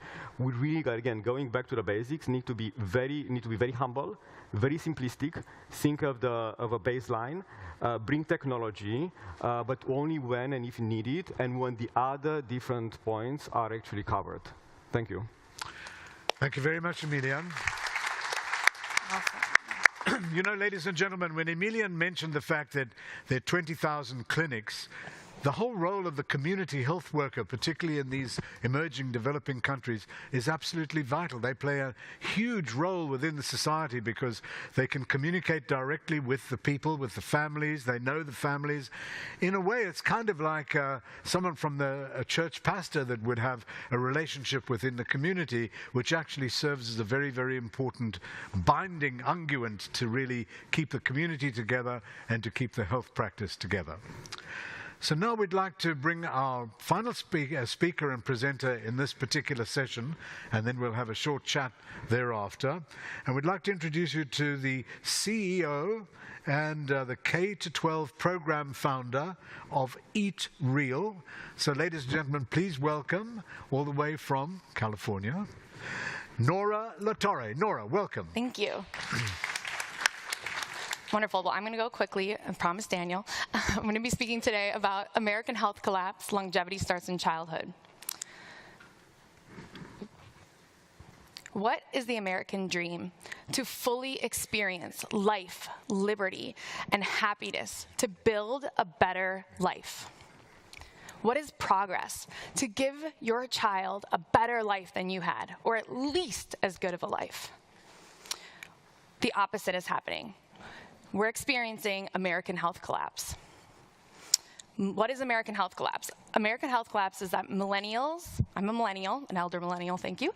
Millennials are on track to have shorter lifespans than their parents and shorter health spans. This phenomenon actually started 6 years prior to COVID. We started to see a decline in life expectancy. What was the #1 driver in the decline in life expectancy six years prior to COVID? Processed food-related disease. Processed food-related disease are taking years and healthy years off of our children's lives. Actually, processed food-related disease is the top driver of COVID, hospitalization, severity, and death. Processed food-related disease not only are taking away our lifespans and our health spans from our children, they're actually making us less resilient to pandemics. If we want a pandemic-proof society, we need to invest in real food access for our children and for our families. American health collapse is happening, yet the opposite is possible. Unprecedented longevity is possible. We heard so many of the speakers talking about longevity and what we can unlock. The oldest person living to 122 and most recently even longer. There is incredible, as we all know, medical and technological advances to help people achieve longevity, yet that is for a very select few. The mass majority of Americans don't feel well. 93% of Americans are cardiometabolically sick. We have a massive health crisis on our hands. As a mom, what's most striking to me about our health crisis is actually the children's health crisis and children's health collapse that I'm witnessing. This is actually 2017 data that showed by 2060 there will be over 600% increase in type 2 diabetes. Type 2 diabetes is a preventable processed food-related disease. This is old data. We need better national data. In that there was a 77% increase in type 2 diabetes during the pandemic. So it's much worse than this. Many cancer subtypes are increased in adolescents and young adults. And we know what feeds cancer cells: added and free sugar. There was a 59% of 2-year-olds will be obese by 35. My son is a 2-year-old, and this is very concerning for me about the health environment and the food environment that he's growing up in. This is, 1 in 5 youth are now pre-diabetic.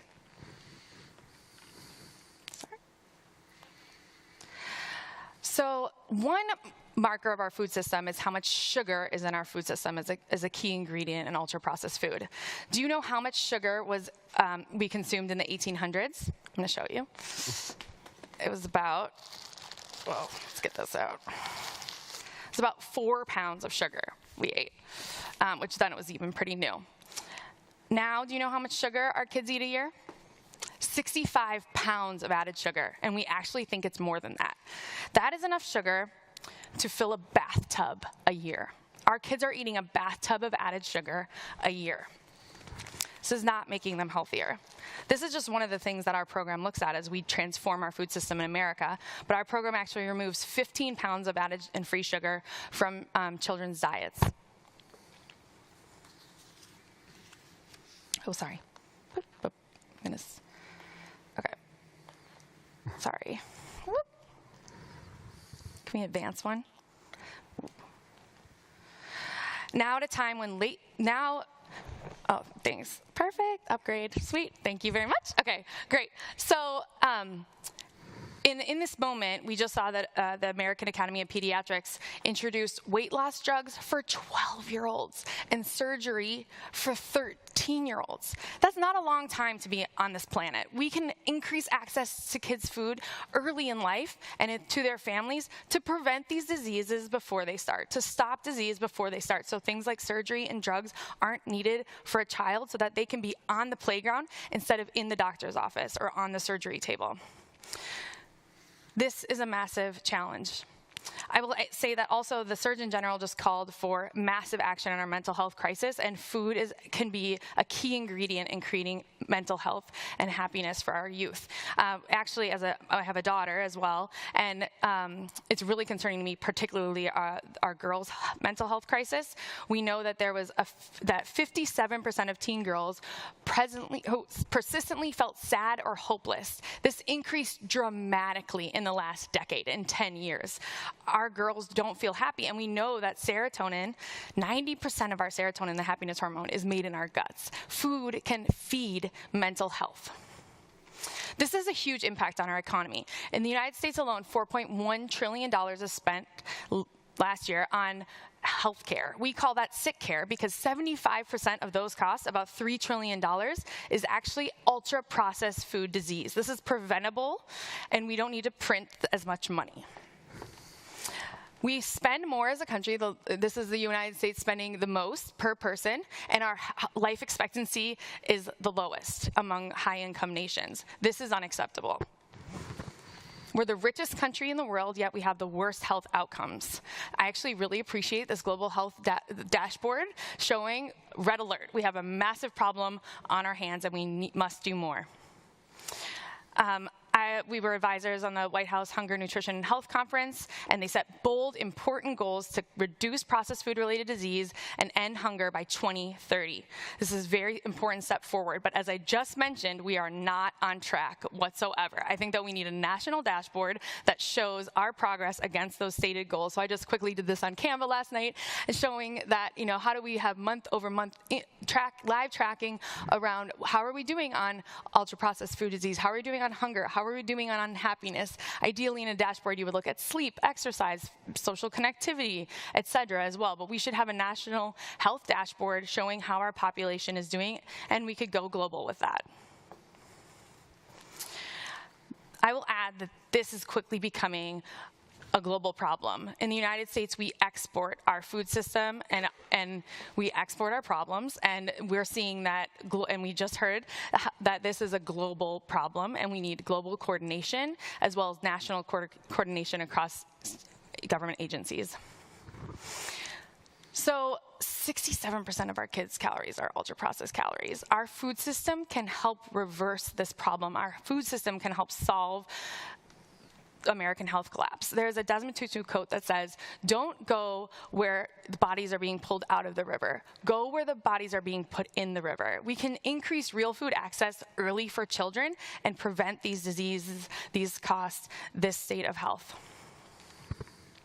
So what do we do about this? We find leverage points in the food system and transform our food system. This American health collapse is a recent phenomenon. We can reverse it. The people in this room can help reverse it. So what we did was we decided to look at the biggest leverage point in our food system as my nonprofit. And my nonprofit does advocacy at a national and state level. We do awareness building, and then we transform food access. So we decided to focus on the largest fast food restaurant chain in America. Do you know what that is? Subway? Okay. Actually, yes, thank you very much. Subway. There are 20,000 unit locations of Subways in America. But actually, that's not the largest fast food restaurant chain. The largest fast food restaurant chain in America is Our public schools. There are 90,000 public schools. They serve 7 billion meals to 30 million students. Imagine if this was the best restaurant in town, serving delicious, culturally relevant, sustainable, beautiful food that inspired the students and supported their learning, growth, and health. So that's what my nonprofit does. We're an organization dedicated to increasing school kids' access to the nutritious, sustainable food that they need to flourish. We believe that real change starts in the cafeteria. This is G1 on my team, eating an amazing salad bar. This is an organic Cobb salad with avocado in North County, Monterey. This is Loco Moco being taste tested with whole grain rice and delicious sauce in Natomas Unified, which is the third most diverse district in the country. And I just asked some of our food service directors. We empower change makers to do community-driven change, transform their food system locally. So I asked those change makers, these nutrition directors, send me your photos from school food this week. This is what's on the menu. I want this delivered on Uber Eats right now. I wish they were catering our lunch, because look at how good this is. It can be delicious. This can feed health. So what our program does is we have a holistic approach to transforming the food system. We add in the good and we take out the bad, and do things like add in real food, cut 15 pounds of sugar per student per year, add in more local, and add in plant-powered choices. What can you do? So I created this quick framework for you. So in your family, you can eat real food. You can raise real food awareness, share about American health collapse, talk about it in your family. You can tackle this in your job. You can definitely tackle it in your industry. Hello, health tech. And you can get your schools and your local community involved.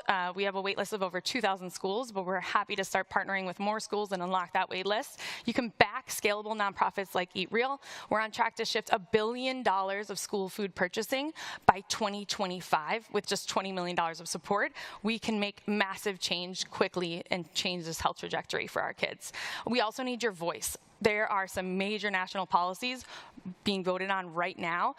You can go to eatreal.org and learn on our blog about raising your voice for national nutrition standards, as well as reimagining the Farm Bill. So instead of subsidizing corn, wheat, soy, sugar, we subsidize things like vegetables and fruit and regenerative organic agriculture. And so we need your help, and your help getting involved in this.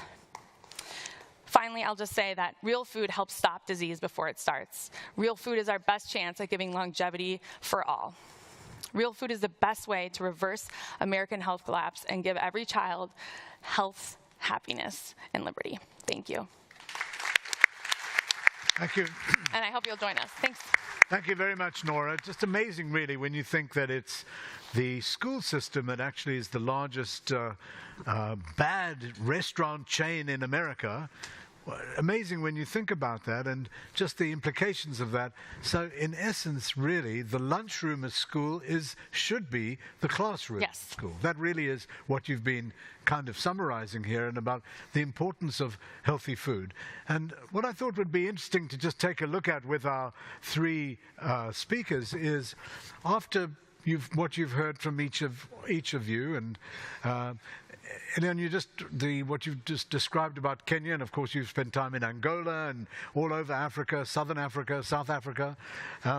What's your view about what you've heard? Any pointers that you take from this that you can perhaps comment on, just from what you've heard? Absolutely. I mean, there's a common denominator. I mean, you were talking about food. I was talking about food. I mean, finally, I don't think we can change significantly the way we deliver care and we improve people's life unless we start from the basics, like what we eat, how do we move, how do we sleep, and how do we feel.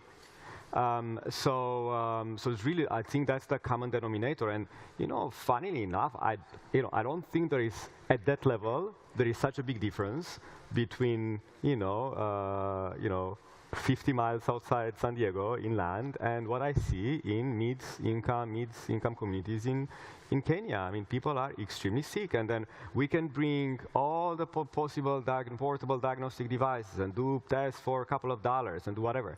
But finally, it's not going to change people's life, right? I mean, we're going to detect, well, we may detect diabetes earlier before those people get amputated. Right. But it's not going to, we're not going to change their lives completely. What do you say, Neve? Yeah, I mean, we don't really focus on food as much, more focused on the infectious disease aspect, but Sure. similar, similar issues around, I think that Emilian speaking about bringing technology to different countries that he's worked in Africa. That's a lot of overlaps with our vision a lot, because what we're building is a way to democratize AI tools and software and try to share these technology that we've built with Global South and folks that don't have access to that technology. So we definitely have a lot of overlap in that space. So what seems to be one of the big imperatives of this whole area is communication. Communication to the community, communication to the medical professionals.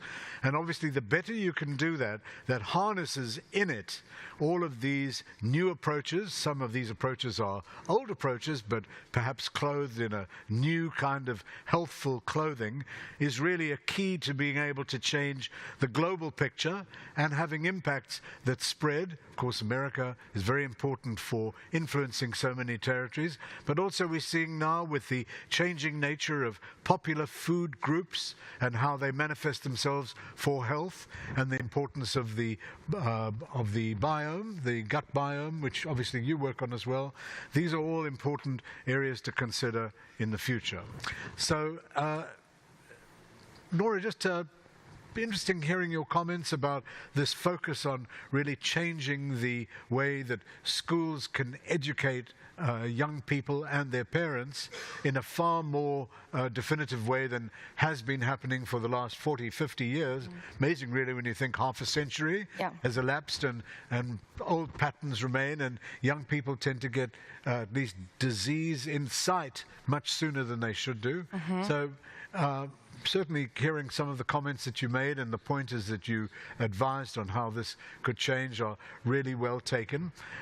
It's interesting just to get a view from yourselves as to whether you think what you've heard today changes your view of this particular issue, and whether you are what you eat. Of course, that's what has been said since the 60s. You are what you eat. But perhaps now, in today's troubled world, in a world that is also tinctured by the climate crisis, you definitely are. Your health is what you are, what you eat. So, final point.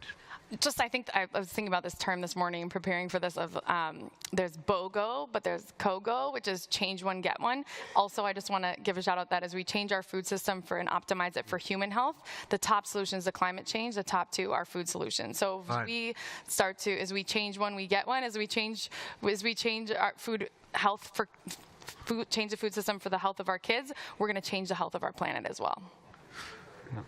Neve. Yeah. That totally, I think there's a lot of synergy there. We are, one of our main factors that we're looking at is climate change and how that's driving infectious disease risk. So any of these factors, including agriculture, that mediate this. And then also a lot of overlap too with drug resistance, because a lot of drug resistance pathogens are actually coming from our agricultural system. So it's all interconnected there. Yeah, I mean, really the final thought here is how, I mean, I think all of us here are very much into, using tech, biohacking, quantified cells, etc., which is amazing, and I'm part of this group. But the thing is, how do we become realistic, and how do we take pieces of what we do for ourselves, make it really, really simple, back to the bone, and then take that simple thing and bring it to the other side of the world. Because if the other side of the world is that if we don't solve the other side of the world, it's going to hit us here sooner than later. That is true. Well, ladies and gentlemen, I think we've been somewhat beaten by the clock. But having said that, at least we hope that this has given you an interesting view of this bigger global issue, how we can change things both at home and internationally. My name is Ralph Simon, very involved in all things about the world and the globe, and trying to find ways in which we can change people's lives, bring happiness, through technology, through innovation, and through thinking about science in a way that touches people from the youngest age all the way through the various generations. So thank you so much for bearing with us. Neve, thanks for being with us. Iliam, great for you to be with us all the way from Kenya. You're going back to Kenya this in a couple of days? Yep. Okay, you've got your elephant waiting for you there? Between the airport, as soon as I get out of the airport, there's a big elephant waiting. That's and a lion. The Uber elephant, yes. And very, a lion. Very good. And Nora, thanks to you too for coming along. So maybe what we can do is take a picture of the four of us, give it to Daniel Kraft, and let's see where we are next year on some of these subjects, because this is, after all, you are what you eat. So thank you very much, ladies and gentlemen. Give them a big round of applause. Thank you. Hey, before you go, guys. Thanks, guys. Do we have a picture? Well, there'll be one. There'll be one later on. Okay. I've got it. Thanks, Daniel. Thank you, Ralph and team. I think I want to make sure you all reach out to our faculty and cross-connect here and virtually. Make sure you're also on Twitter at NextMed Health and hashtag NextMed.Health, NextMed Health, and come to the NextMed.Health website to help build a NextMed Health community going forward. So we're going to close out this session before break with two kind of really special talks. I'm really excited to have here Thomas Getz, who I've known for many years from when he was the executive editor of Wired magazine. He has an MPH. He's also been at the interface of design thinking, healthcare, media. And is now co-founder of Building H, trying to think differently about public health and beyond in the physical space and how we can leverage that for better health for all. Thomas. Thank you, Daniel. Sorry, my voice is a little, I lost my voice last night at karaoke, and I wasn't even singing.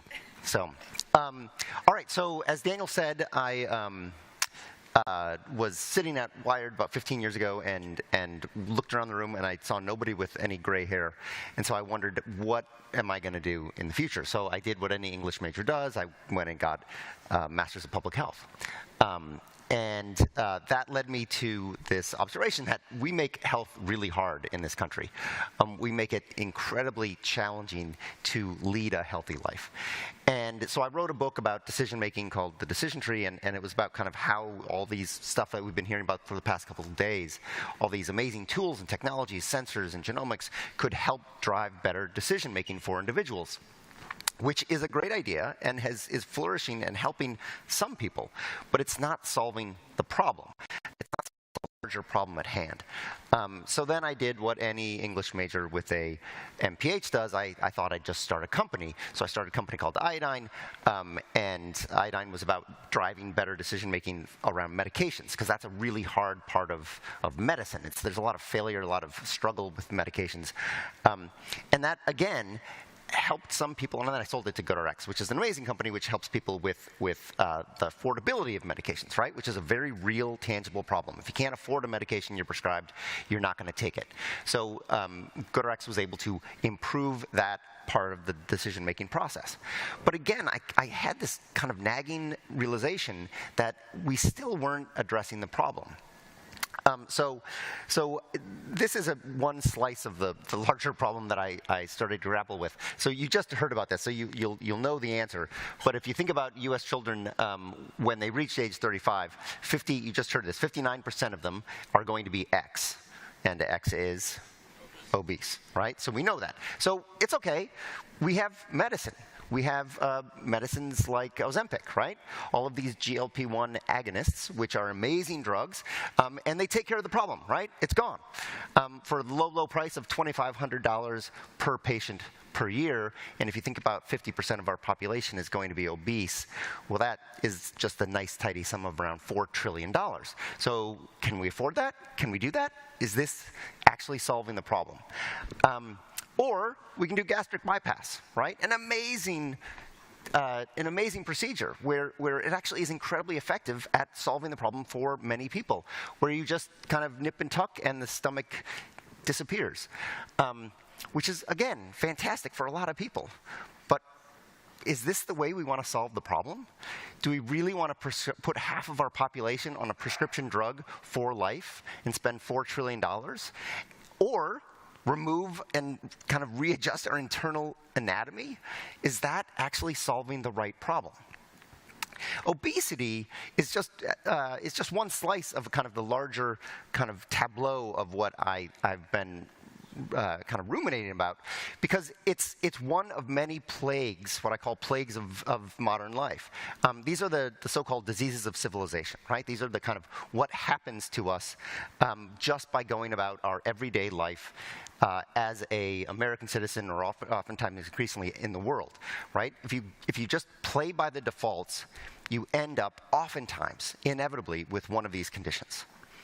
And this isn't the way it should be, right? These are called mismatched diseases by the amazing evolutionary biologist Daniel Lieberman. And what that means is that we've put our bodies in a context for which they are not evolved, right? It's not how we're supposed to be using our bodies. And then we expect healthcare to take care of it.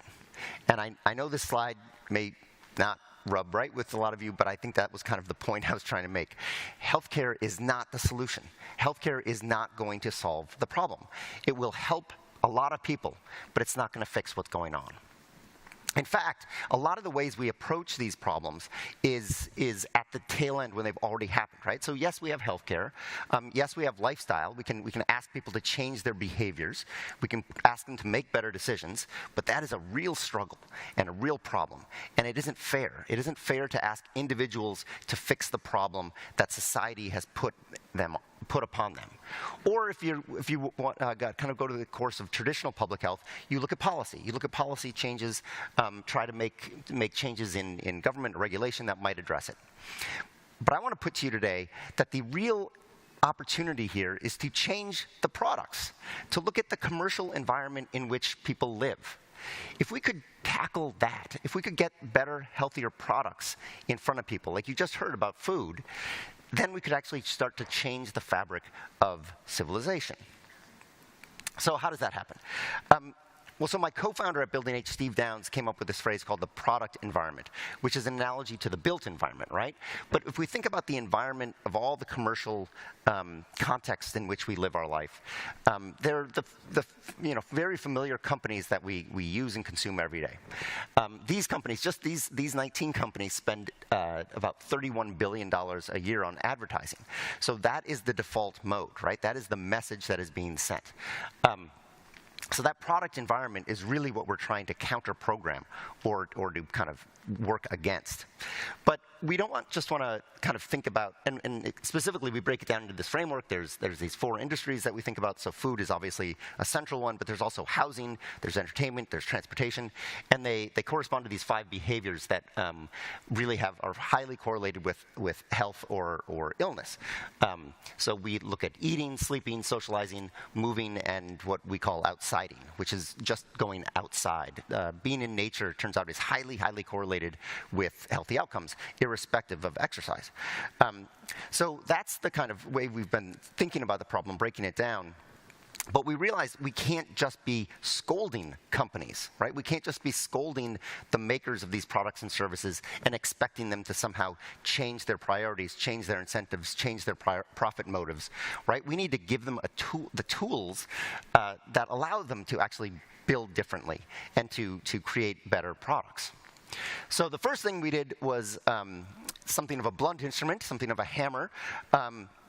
It's called the Building H Index. And this came out, our first edition came out last year. We're working on the new one right now, and we'd love to enlist all of you to help us with the next version. What we did is we scored 35 companies on the framework of those, how they correspond to those behaviors. And this is a methodology that we worked out with Sarah Singer at Stanford Medical School.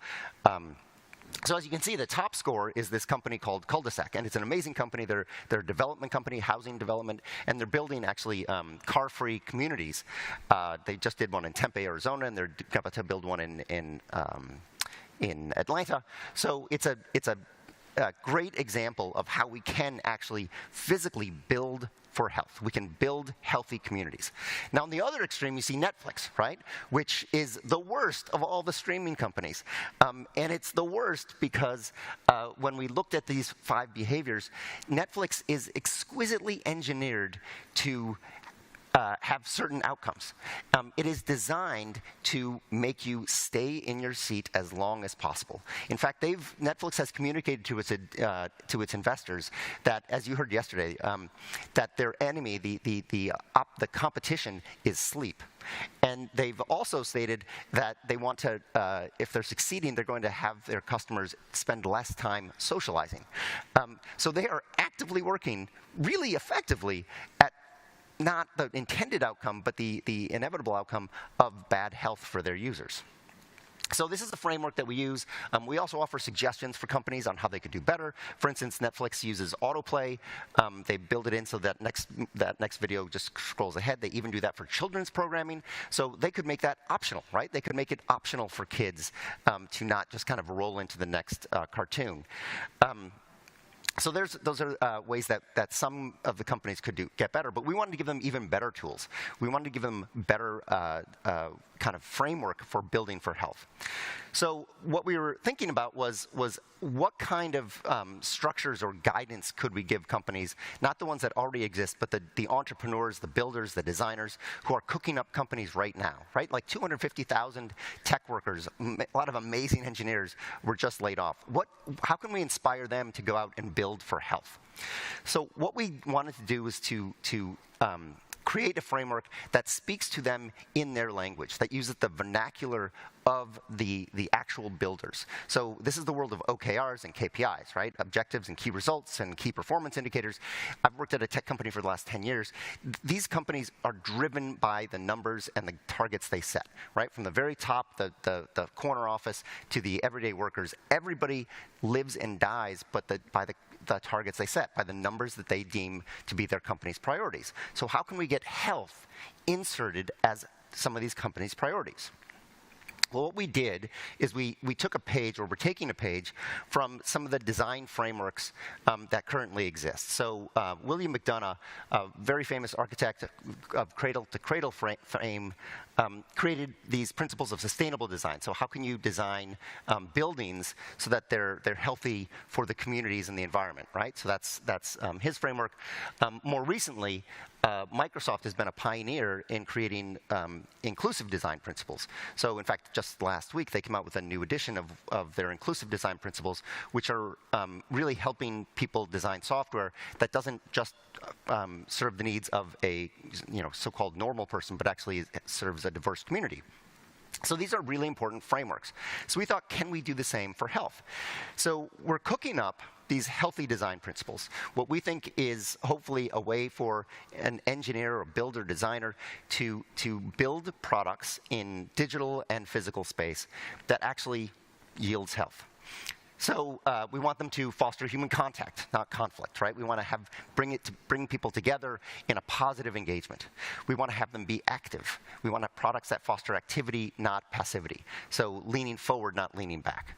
We want them to be mindful of the defaults, right? Mindful of the autoplay, those kinds of little tricks that engineers know that they can put in the software, so that the opt-ins are actually better, or actually not what you need for for a healthy outcome.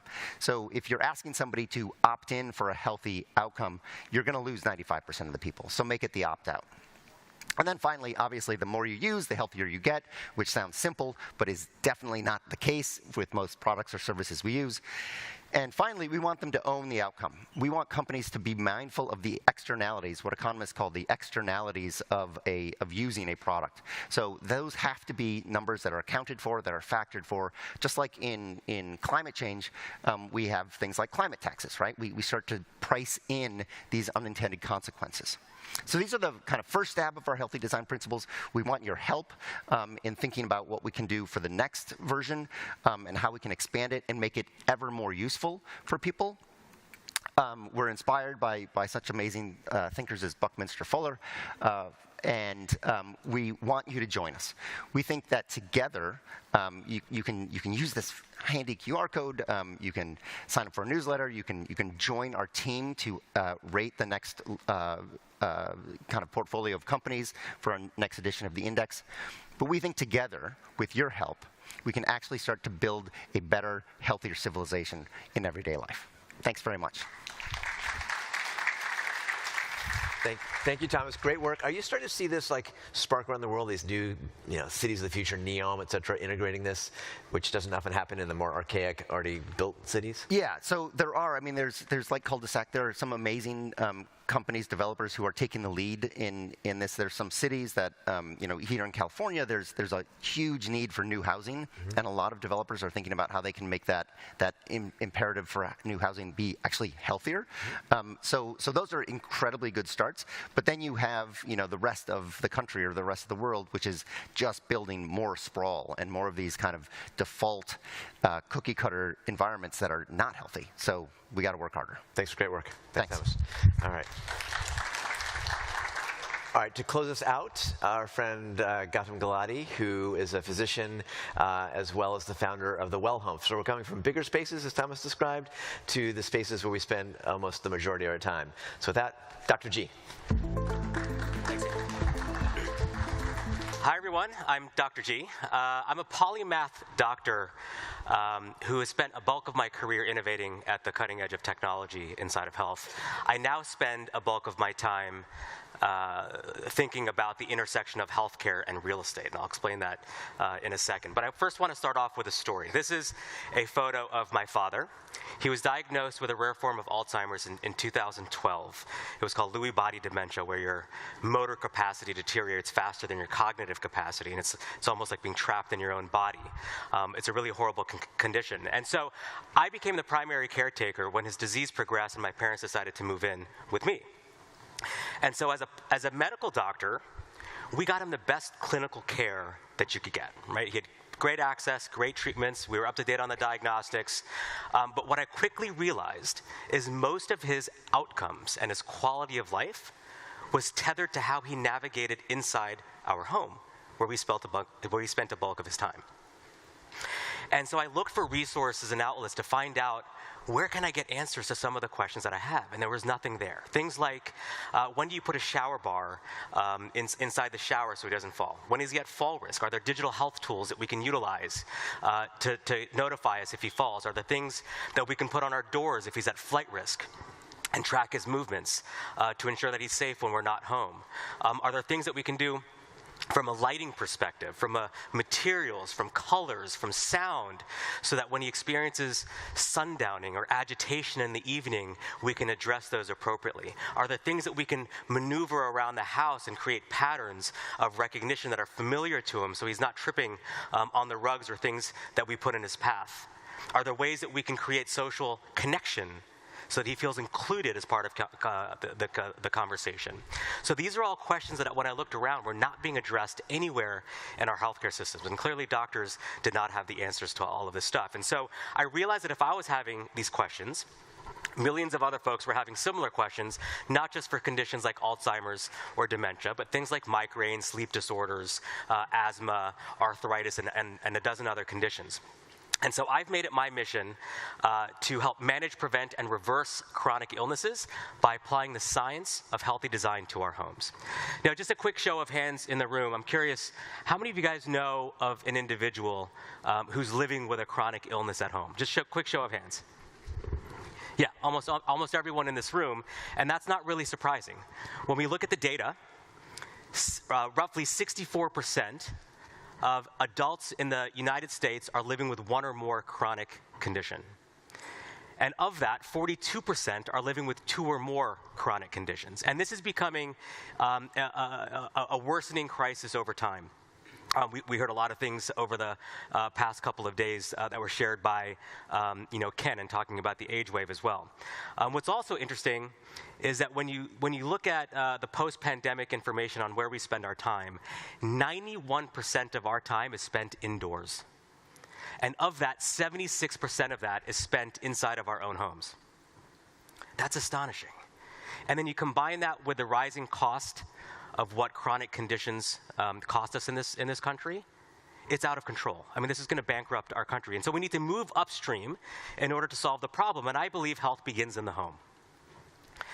So if our habits are formed by how we inhabit our homes, and we've designed sickness into our lives, then we can design our way out and create a healthier lifestyle. And so I created an organization called the Well Home. And it's very simply interior design for people who are living with chronic health conditions. Like I said, it sits at the intersection of healthcare and real estate. And I said I'm a polymath, not only my doctor, I'm also a certified interior designer, and I'm also a real estate professional. This is one of my favorite images. It may look familiar to some of you. This is actually a 90-year calendar life in weeks. It was created by Tim Urban, who's a famous blogger. He writes this blog called Wait But Why. And each one of these boxes represents a week of our life. Now, I was really fascinated by this chart, not because when you look at it and see where you fall into your life and how much limited time you have left, but I looked at this and said, where do we interact with our healthcare system within this 90-year calendar life of weeks? And so non-scientifically, I just took a little stab and I added these little red boxes. And you could probably guess that, once you're born, obviously you're inside the healthcare system. You're pretty healthy for most of your young adult population. Maybe you get a couple of check-ins. Midlife, you start to see a couple of more red boxes where you get a couple of scares and engage with the healthcare system. And if you're lucky enough to reach your 70s or 80s, you're going to be engaging with the healthcare system a lot. And as somebody who's been an innovator and driving innovation in the healthcare space, most of our innovation is focused around those red boxes. But health doesn't happen when we enter our healthcare system. Health is what happens in the in-between moments. And so I like to say that health is a story over time, not a point in time. And that's what the Well Home is actually trying to address, is those moments in between where we're spending a bulk of our time living with chronic conditions when our healthcare system abandons us. So how are we doing this? We spent a year or so building out and digging into the science. And it's quite frankly, there's not that much science. I'm really excited about some of the work that Thomas Getz is doing with Building H. But we went through hundreds of different scientific articles, looked at the research, spoke to a number of architects, even looked at all the health risk assessments and home inspection assessments, and we created a database of roughly 400 to 500 questions that we think can be applied to roughly, at this point, 25 conditions that we're looking at. And then we deploy that in the form of a health home inspection. You've probably heard of a home inspection. This is a health home inspection that looks at your home to see if it's a good fit for your chronic condition that you're living with. So that's what we're doing right now, and I'm really excited, fresh off the press, we just struck partnerships with two of the largest real estate brokerage houses in the country, Sotheby's and Douglas Elliman. And so they're essentially getting us inside the front door of people's homes so that we can take a look and ensure that they're well taken care of for their chronic condition. What's coming near and what's coming next? We're building the first trade marketplace of health-related goods that both our customers as well as interior designers, architects, builders can essentially access and incorporate into their homes. And then we're actually building out, as far as next, an expert committee looking to see how we can reimagine how we live in neighborhoods and in communities. And are there things that we can learn from the blue zone cities around the world and apply that to how we live in our neighborhoods? And we look at it across 6 different areas: sleep, movement, nutrition, mindfulness, social connection, and the environment. So I'll leave it with that. There's a lot more to talk about, but if you want to stay up to date, we're in a sort of a limited release program right now, but you're welcome to come to the site, add in your email. If you want to connect with you, we're looking for collaborators, partners, any ideas that you might have, please reach out. I'm going to be here all day. Thank you. Thanks, Dr. G. Thank you. Okay, so we're going to go for a quick break, 20 minutes. We need you back here, but you need to come back in here with your scrubs on so that we can do our scrub shot when you have inclement weather. So we're going to be doing the scrub shot in here. We'll have more instructions. But the most important one is when you come back from the break that you are wearing your scrubs so we can do some fun scrub shots. Got it? All right. We'll see you back promptly at 11:40. Please be on time. 11:40, short break. Let's rock it. All right. Have fun.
Amazon Echo.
Welcome back, welcome back, welcome back. And I am so glad that you are here for this really, a session that's super important to all of us. Healthy communities, reducing disparities, making sure that there's equitable, that our care and our experiences are equitable. When I was 5 years old, I got introduced to Congressman John Lewis, well-known civil rights activist, lifelong humanitarian. I got to meet him again when I was 20 years old, and then when I was 25, I moved into his voting district. And so for so many years, I got to see this brave man, this decent man, help to spend his entire life as an entire career to make sure that things were fair, that things were equitable. I think one of the things that we've seen throughout the pandemic that really exposed the inequities is that when we have global pandemics, when we have humanitarian crises, it always hits the least, the last, the lost hardest. They are hit hardest and they're the last to recover.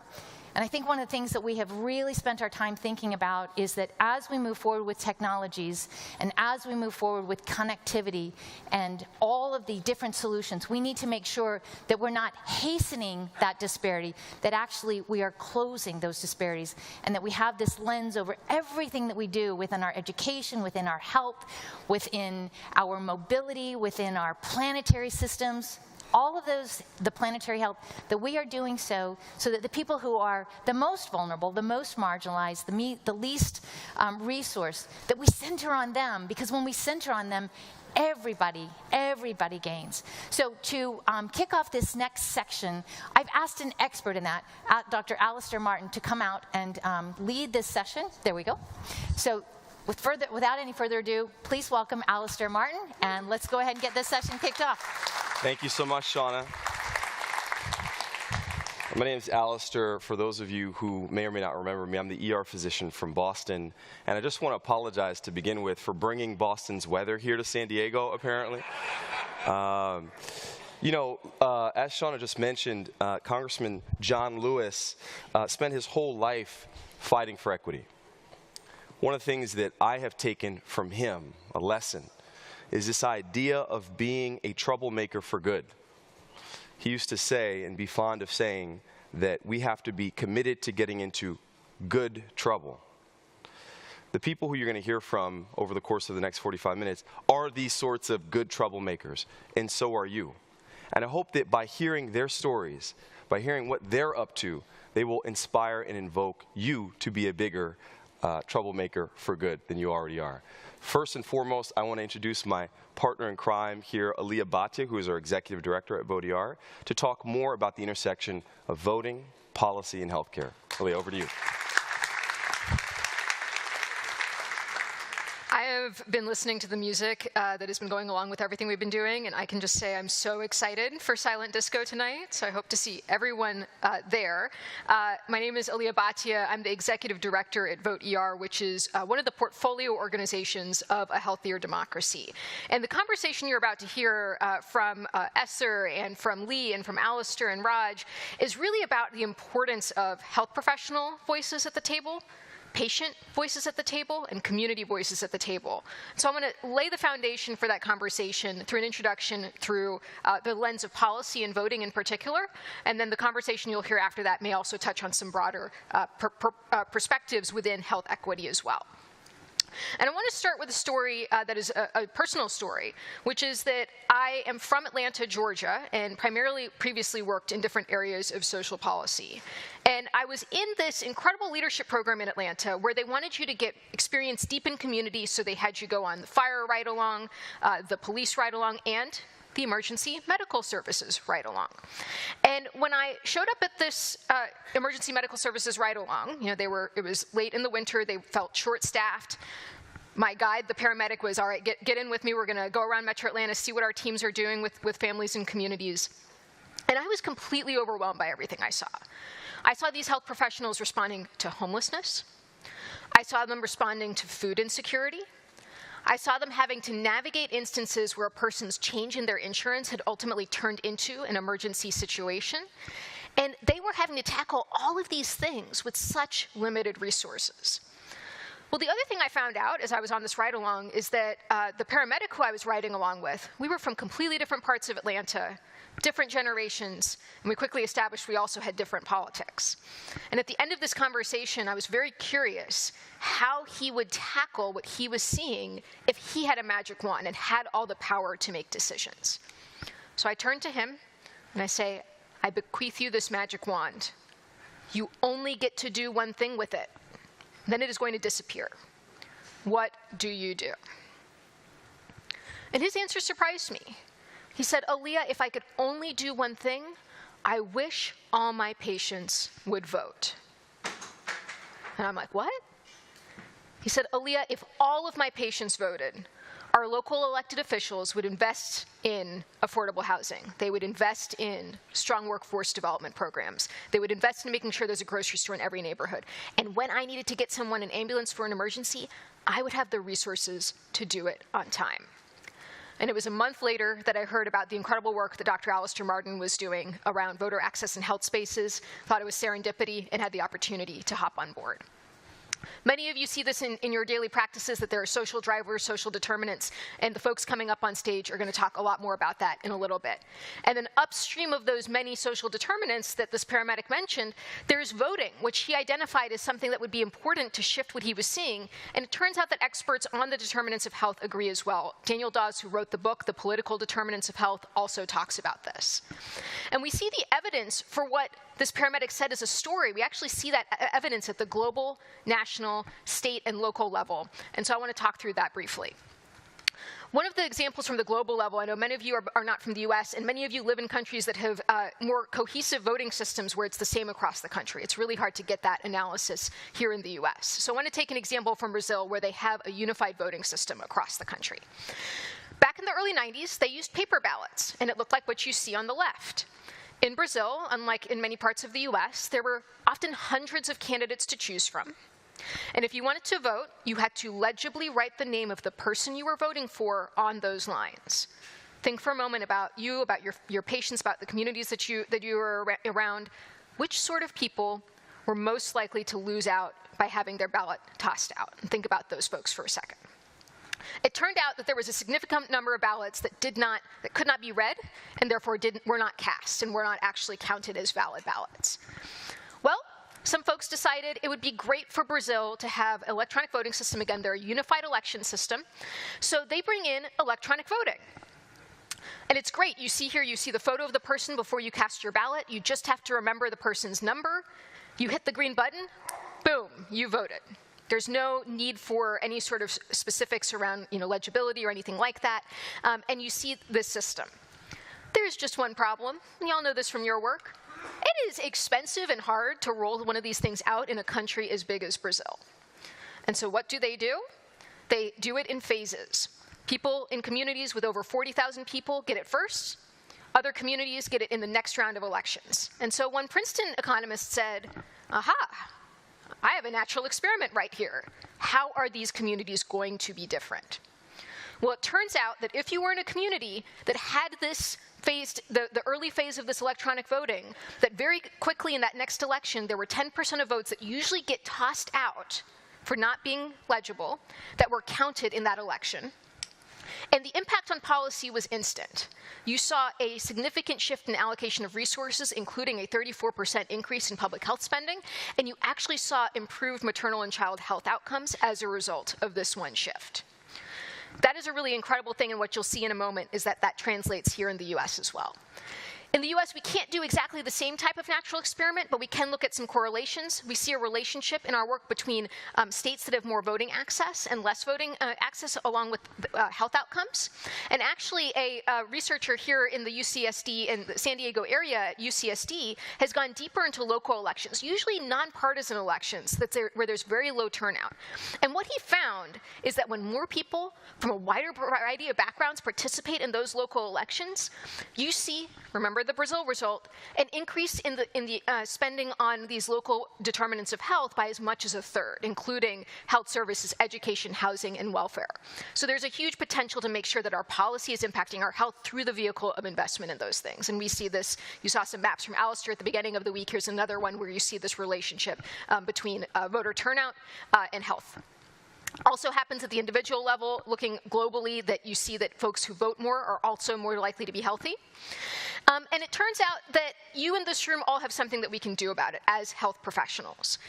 There's an organization, UltiMed, that's here in Southern California. They have been supporting their patients to vote for years. And because of how powerful and how trusted your voice is as doctors, nurses, pharmacists, social workers, because of how powerful that voice is, for every 1% of people who they spoke with in a precinct in 2018, there was an increase in turnout by 8 percentage points. So there's a real power in the voices that each of you have in this room to transform this.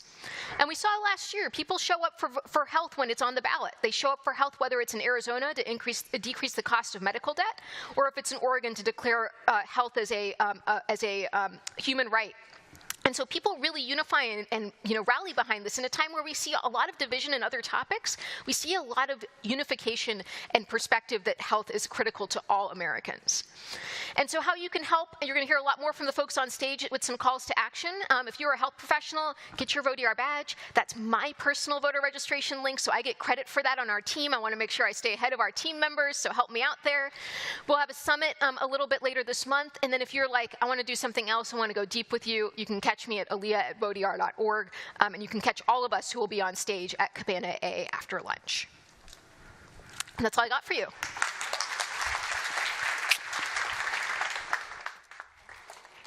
Well, thank you very, very much, Aaliyah, for sharpening our conversation at the intersection of health, policy, and voting. I got to confess something to you all, NextMed family. This is my first NextMed, and I've been having an absolute blast. For those of you who are catching the live stream at home, you got to come next year.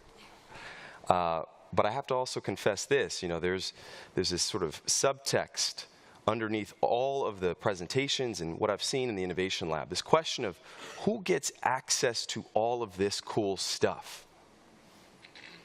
For the folks at home, we have a machine in the other room that creates a digital avatar of you.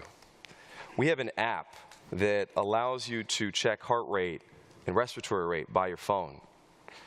And just last night, I was in the middle of a Gloria Estefan song at karaoke last night. I was pulled out to go do a 10-minute HIIT workout with an Oculus Rift, and it was like the hardest workout I've ever done in my entire life, I have to say.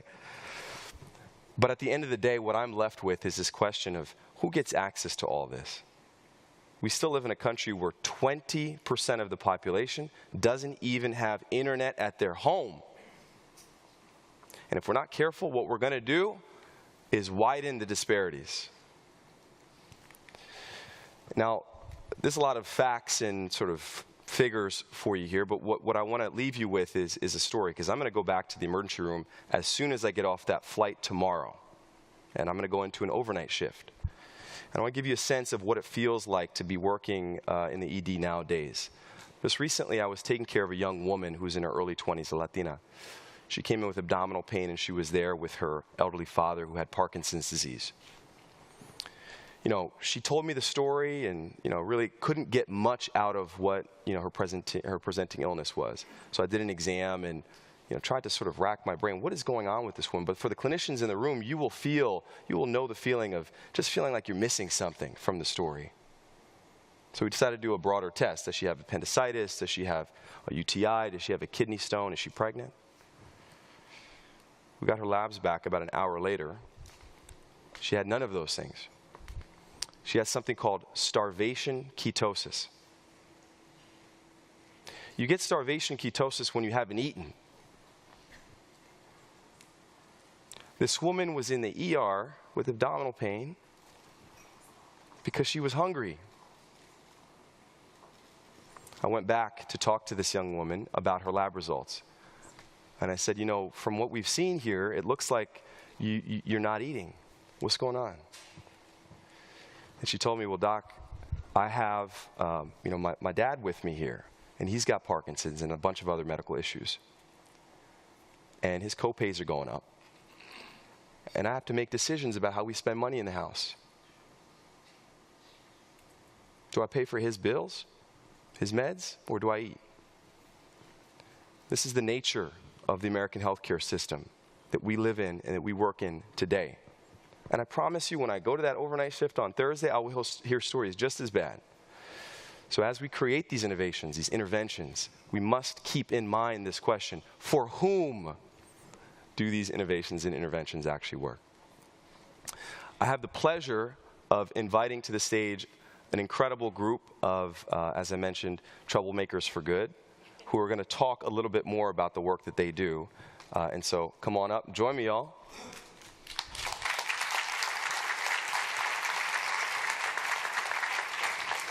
So we're going to start on my left here with Esther Dyson, who's an author, journalist, philanthropist, and also CEO of Wellville. Over to you, Esther. Okay, great, it's working. So I'm not going to talk about Wellville other than to say it's a 10-year nonprofit project. We work with 5 communities around the U.S., and we don't give them money, we don't bribe them to do what we think they should do. We coach them as they do what they're going to do so that they own it. And there are really 2 missions to Wellville. One is for these 5 communities to build more social and medical infrastructure that they own that's sustainable. And the other mission was for our team, which is about 5 or 6 people, to learn enough and to make trouble. So I'm going to give a very brief explanation of the messages we're going to try and send out in the world, not as Wellville, but helping to foster much broader movements. They are: don't rent your health, defund healthcare, and a quadrant chart. Everybody needs a quadrant chart.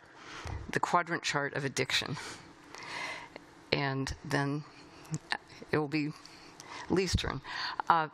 So the first one, don't rent your health. Own it and invest in it. Health is an asset. People keep talking about healthcare, which is basically fixing that asset. But as you heard already this morning, if you work with children and you keep them healthy, they've got this asset that makes them resilient to stress. That, when you get COVID, if you're healthy, you're much better off. And the challenge is to see that as a long-term thing that you own. The way I thought about this originally was when I was in my apartment that I rented, had a plumbing problem. Plumber came, looked under the sink, pulled out this disgusting pipe and said, "Oh my gosh, look at this." And I said, "That's your job. I don't want to look at that." But that should not be the way we think about our bodies. And it also applies to don't rent your community's health. Second, defund healthcare. Not the care that brings health, but the paperwork, the predatory healthcare that keeps you stuck to a machine when really you should. We've all heard a lot about this for the last 3 or 4 days. It's like defunding the police. Take that money and spend it on the right things. In the case of the police, it's healthier neighborhoods, it's lighting, it's all the social fabric that keeps people with better things to do than to prey on their neighbors. And in health, it's the same. It's what you've heard about this morning. It's finding out which kids need help so they don't go into the NICU early. Helping mothers to know how to eat right, helping them have enough money to do that. As Tom said, put price in the externalities, tax sugar, tax processed foods, and then put that money into subsidizing childcare, not child storage, which is what we see a lot of, but actual child care, child education. Put it into healthy foods, put it into cooking classes, and then, yes, people have challenges. Put it into mental health support, put it into trauma-informed care in schools, and build a healthier society so that we don't end up with this huge bill for having rented something for so long. And then finally, the thing that I really learned through the years of Wellville was what addiction really is. When people talked about being addicted to Facebook a few years ago, I thought, yes, that's a clever metaphor. And then I learned more. What addiction really is, it's not about the drugs or the alcohol or the substance. You can be addicted to food, you can be addicted to gambling or to something like Robinhood, which pretends to be investing but is actually gambling. You can be addicted, obviously, to Netflix, and the thing that makes addiction is the craving for relief from that craving. You get that very, very short-term relief, but it never lasts, and you just feel guilty. So, number one, it makes you very short-term. You have no sense of the future. You've kind of, if it gets really bad, you've kind of left your family. You're unmoored from your past and your history. But you're also unmoored from the things around you, from your family, from a job, from all the things that cross the community. So this is an experiment in audience participation, mostly because I was too busy to make a slide, but join me. Lower left-hand corner is, and I'm using this, some people find it offensive, the drug addict. Just needs another fix. Lost moorings in their community. Benevolent billionaire gives the drug addict $100. He's in the upper left-hand corner. The guy spends it on drugs. No surprise. But the billionaire actually feels good because he thinks he's done something. He hasn't. That same billionaire also gives $100 million to the medical school because he wants his wife to get good treatment in case anything goes wrong. And he also sends $100 million to Harvard because his son is applying. And so he's thinking long term. But he's not thinking about the community he lives in. He's not thinking, ironically, he's not even thinking about having good employees or living in a community that, anyway. So what we're trying to do is to get people to move up to that magical upper right-hand quadrant and think long term about the entire community, whether it's where they live or the state, and this fits in so nicely with the voting thing. And I'll come back to that later. Fantastic. Thank you very much.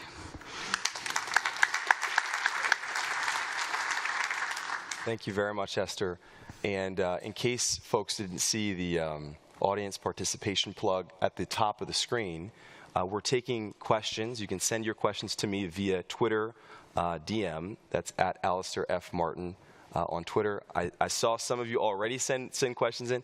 So if there are things that are piquing your interest or things you want to dive deeper into, please send those questions on. I want to now transition to someone who's become a fast friend of mine, and I can tell we're going to be at this work for a long time together, Dr. Lee Sanders. Lee Sanders is a pediatrician first and foremost, and a professor of pediatrics and health policy at Stanford, as well as the chief of general pediatrics. Over to you, Dr. Sanders. Thank you. I want to start with GA. What is GA? I am full right now of gratitude, awe, and humility. And I just want to acknowledge that. I feel great gratitude toward Shauna and Daniel for inviting me and us up here. Incredible awe of my panelists here, whose work I've followed, and many of the people in this room. I mean, we started the day learning about how light and sound will heal us. Extraordinary work being done. And humility. I come to this with great humility despite my titles.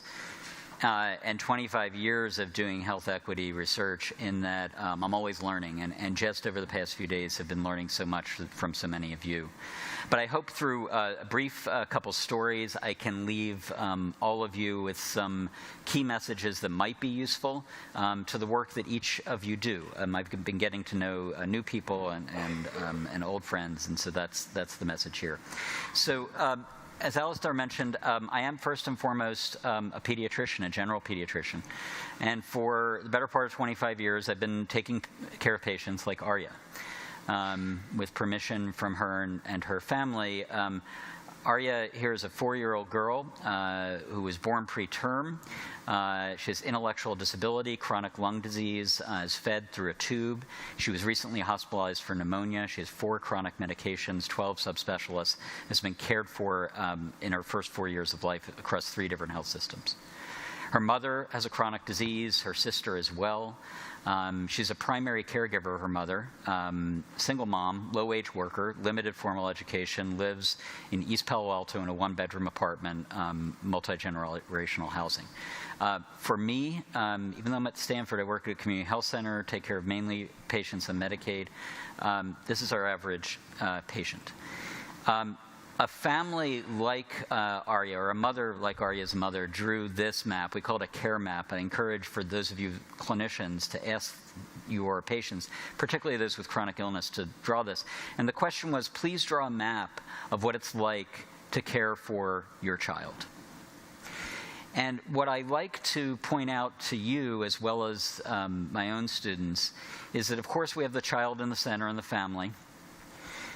But the whole health system, everything that we've been talking about for the past few days, is only in that lower left-hand corner in blue, and includes oral health for our oral health folks. But the other quadrants of where this mother needs to navigate every day, every week, every year are in the areas of the school system: advocacy and leadership, recreation and community, and social support. And I like this grounding and this privilege of caring for other people's children, because it drives the question that I wake up with every day and that sometimes keeps me awake at night, which is, what sort of system do we need to meet everyone's health needs? Arya, her sister, her mother, in these very real constraints.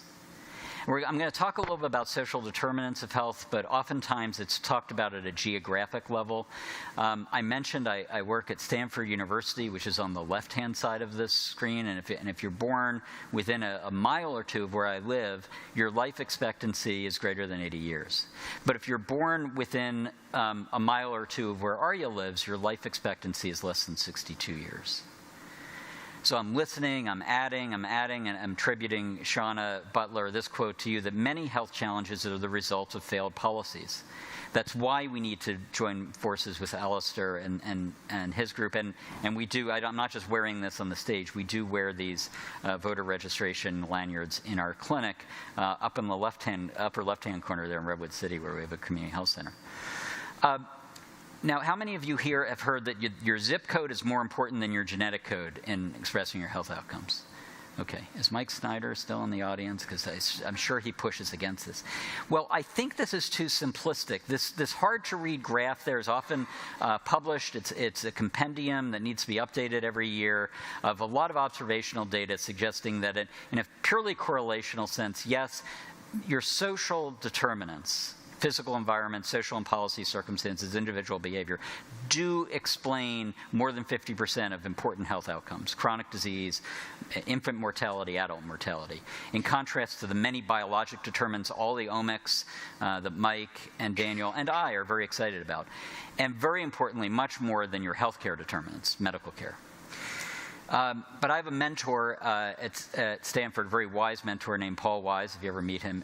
And he's been really instructive in a different model of thinking about social determinants and health equity that I want to share with you. And it suggests that this is the wrong way to think about it, because it almost pits us against one another. Oh, you're working on omics, and I'm working on social determinants. That's not the way to think about it. In fact, when I ask people about health inequity, the intuition is that it's all about poor access. We were talking a lot this morning about getting access to rapid MRIs in distant places in sub-Saharan Africa and the global south. Well, that's part of it, but the real equation is 3 ingredients. It's not just poor access. It's poor access for high-risk populations to highly efficacious technology. And where we fail, and where we have repeatedly failed, and where the challenge for each of you is not to fail, is in creating efficacious technology that is not accessible to those who are at highest risk. Because when we do this, and we recurrently do this, including my own field, we create a health disparity overnight. I might talk later about the story of surfactant, which really cut and improved infant lives as an example of this. I do a lot of work. I direct a health literacy lab, and so I'm just going to use this as an instructive example. This is some of my data and word slides. That in the U.S., and globally, more than 1/3 of adults has below basic or basic literacy. They can't do many of the things in the bullets here, understand an appointment slip, interpret a growth chart, understand basic instructions on a medication bottle, even if it's well written. And that's a challenge because we are continuously creating a more consumer-directed healthcare system. That's what all of us are doing here. And most of the information we're putting out there, most of the health websites, insurance forms, and so forth, with the exception of a few things, are written at a level too high for most individuals to understand. This is globally as well as in the US. My colleague at Johns Hopkins, Deborah Roeder, calls this public health malpractice, so I add this to the slide to wake people up. We would never do this with a medication, put something that's that much out of risk on an intentional and daily basis. So the challenge for us with this health equity model is to address this, to look at ways that we can reduce information complexity for those at lowest risk so that they can get greater access to the medications, procedures, VRs, diagnostics, everything that you guys are working on here. That's why I suggest we do. Because we're not doing this, this is a brief, we continuously do these systematic reviews, list of many of the health inequities that result from low health literacy and our failure to address this, so I won't go into that because I want to discuss this later. There are lots of lessons for precision health and product design and system design. I just want to end on one other quick story. I leapfrogged into the design school, the D school at Stanford, just about 5 years ago on a lark after Burning Man. Ask me about Burning Man later. And I challenged 15 undergrads with this challenge: apply human-centered design to craft a system that operationalizes this model, improves access to efficacious health technology for everyone at risk. And we brought patients into the classroom, families from our own clinic as co-designers. So we exposed them to everything, including the fact that the fax machine is still driving things in the clinic, but the patients were at the center. They explained the problems. Some of the patients welcomed the families into their homes. They got to sit in David Kelly's truck and do journey maps and all of this. So I said, this is fun. I'm really enjoying the classroom experience. Thank you, Jules Sherman, my co-teacher, for getting me to do this. But what was the students' response? Nothing short of remarkable. After 25 years of taking care of patients, including many of the patients who came into there, they came up with key insights that all patients want. They want help with little things done at home, achieving non-medical goals, to be respected and validated, to be accepted as normal, to take a break. And they came up with designs that they didn't think they would come up with. These are Stanford students. They all want to create an app and make $1 billion, right? But their essential designs were brilliant. Village, a wedding registry for post-NICU support. Ben came up with ID tags for family-less caregivers to validate them. And they helped me redesign some of the things I've been working on for years. Reach Out and Read, which makes early literacy promotion as routine as now voting registration will be in primary care. Obesity prevention to attack what we heard earlier today about we are what we eat, and a virtual pharmacist for adolescents. So the key messages I want to leave you with is think about this broader model of health equity, improving access for the highest risk communities, particularly when you're developing highly efficacious technology, co-design with patients from high-risk communities with a health literacy lens, and join me in trying to practice humility more every day. So thank you. That's right. Thank you.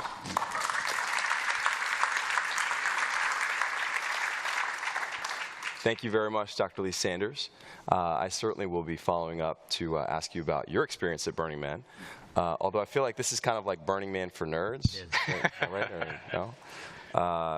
Just another plug, please continue sending your messages in. We're getting them. If there are things that are piquing your interest, questions you have, places to go deeper, please send them in.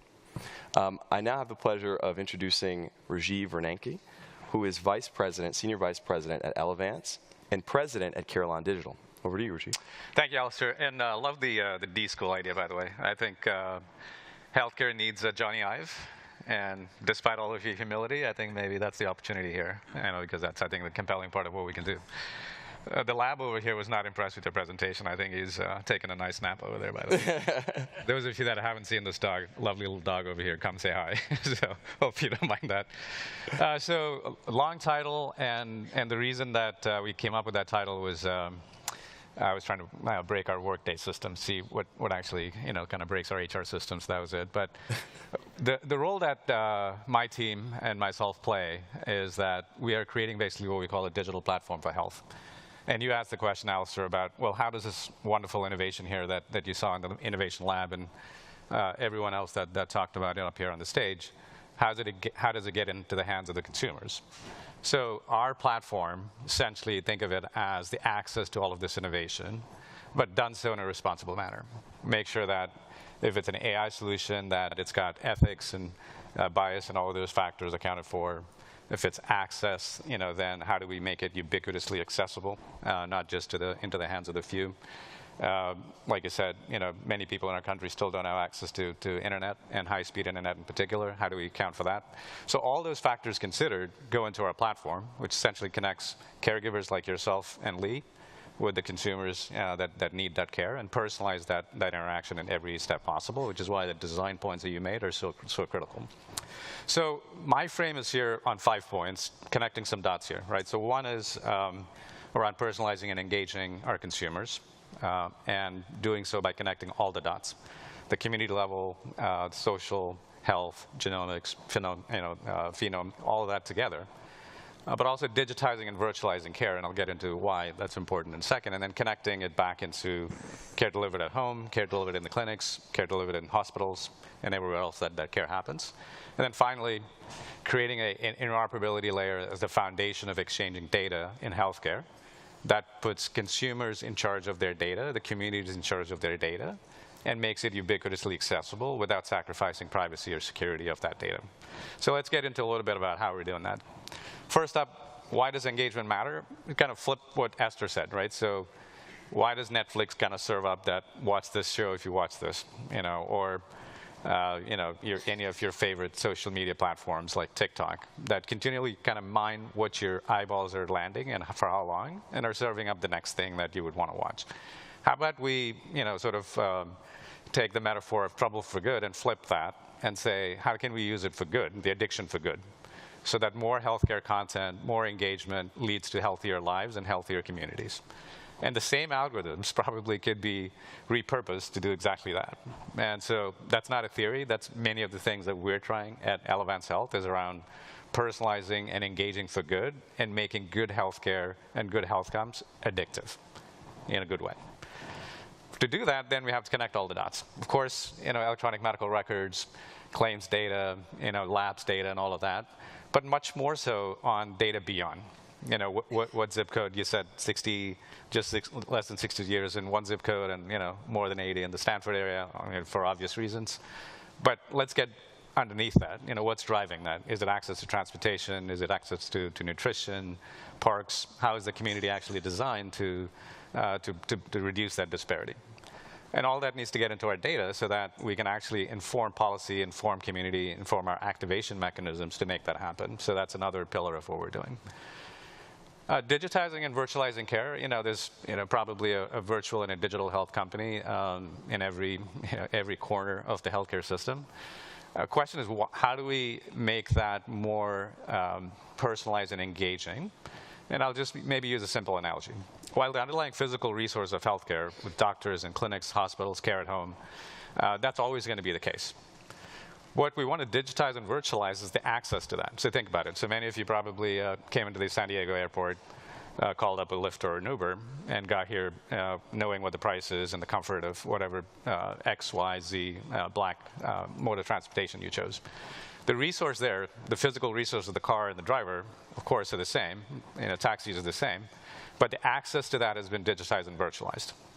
Right? So more people have access to it. There's more transparency as to what resources are available when and how.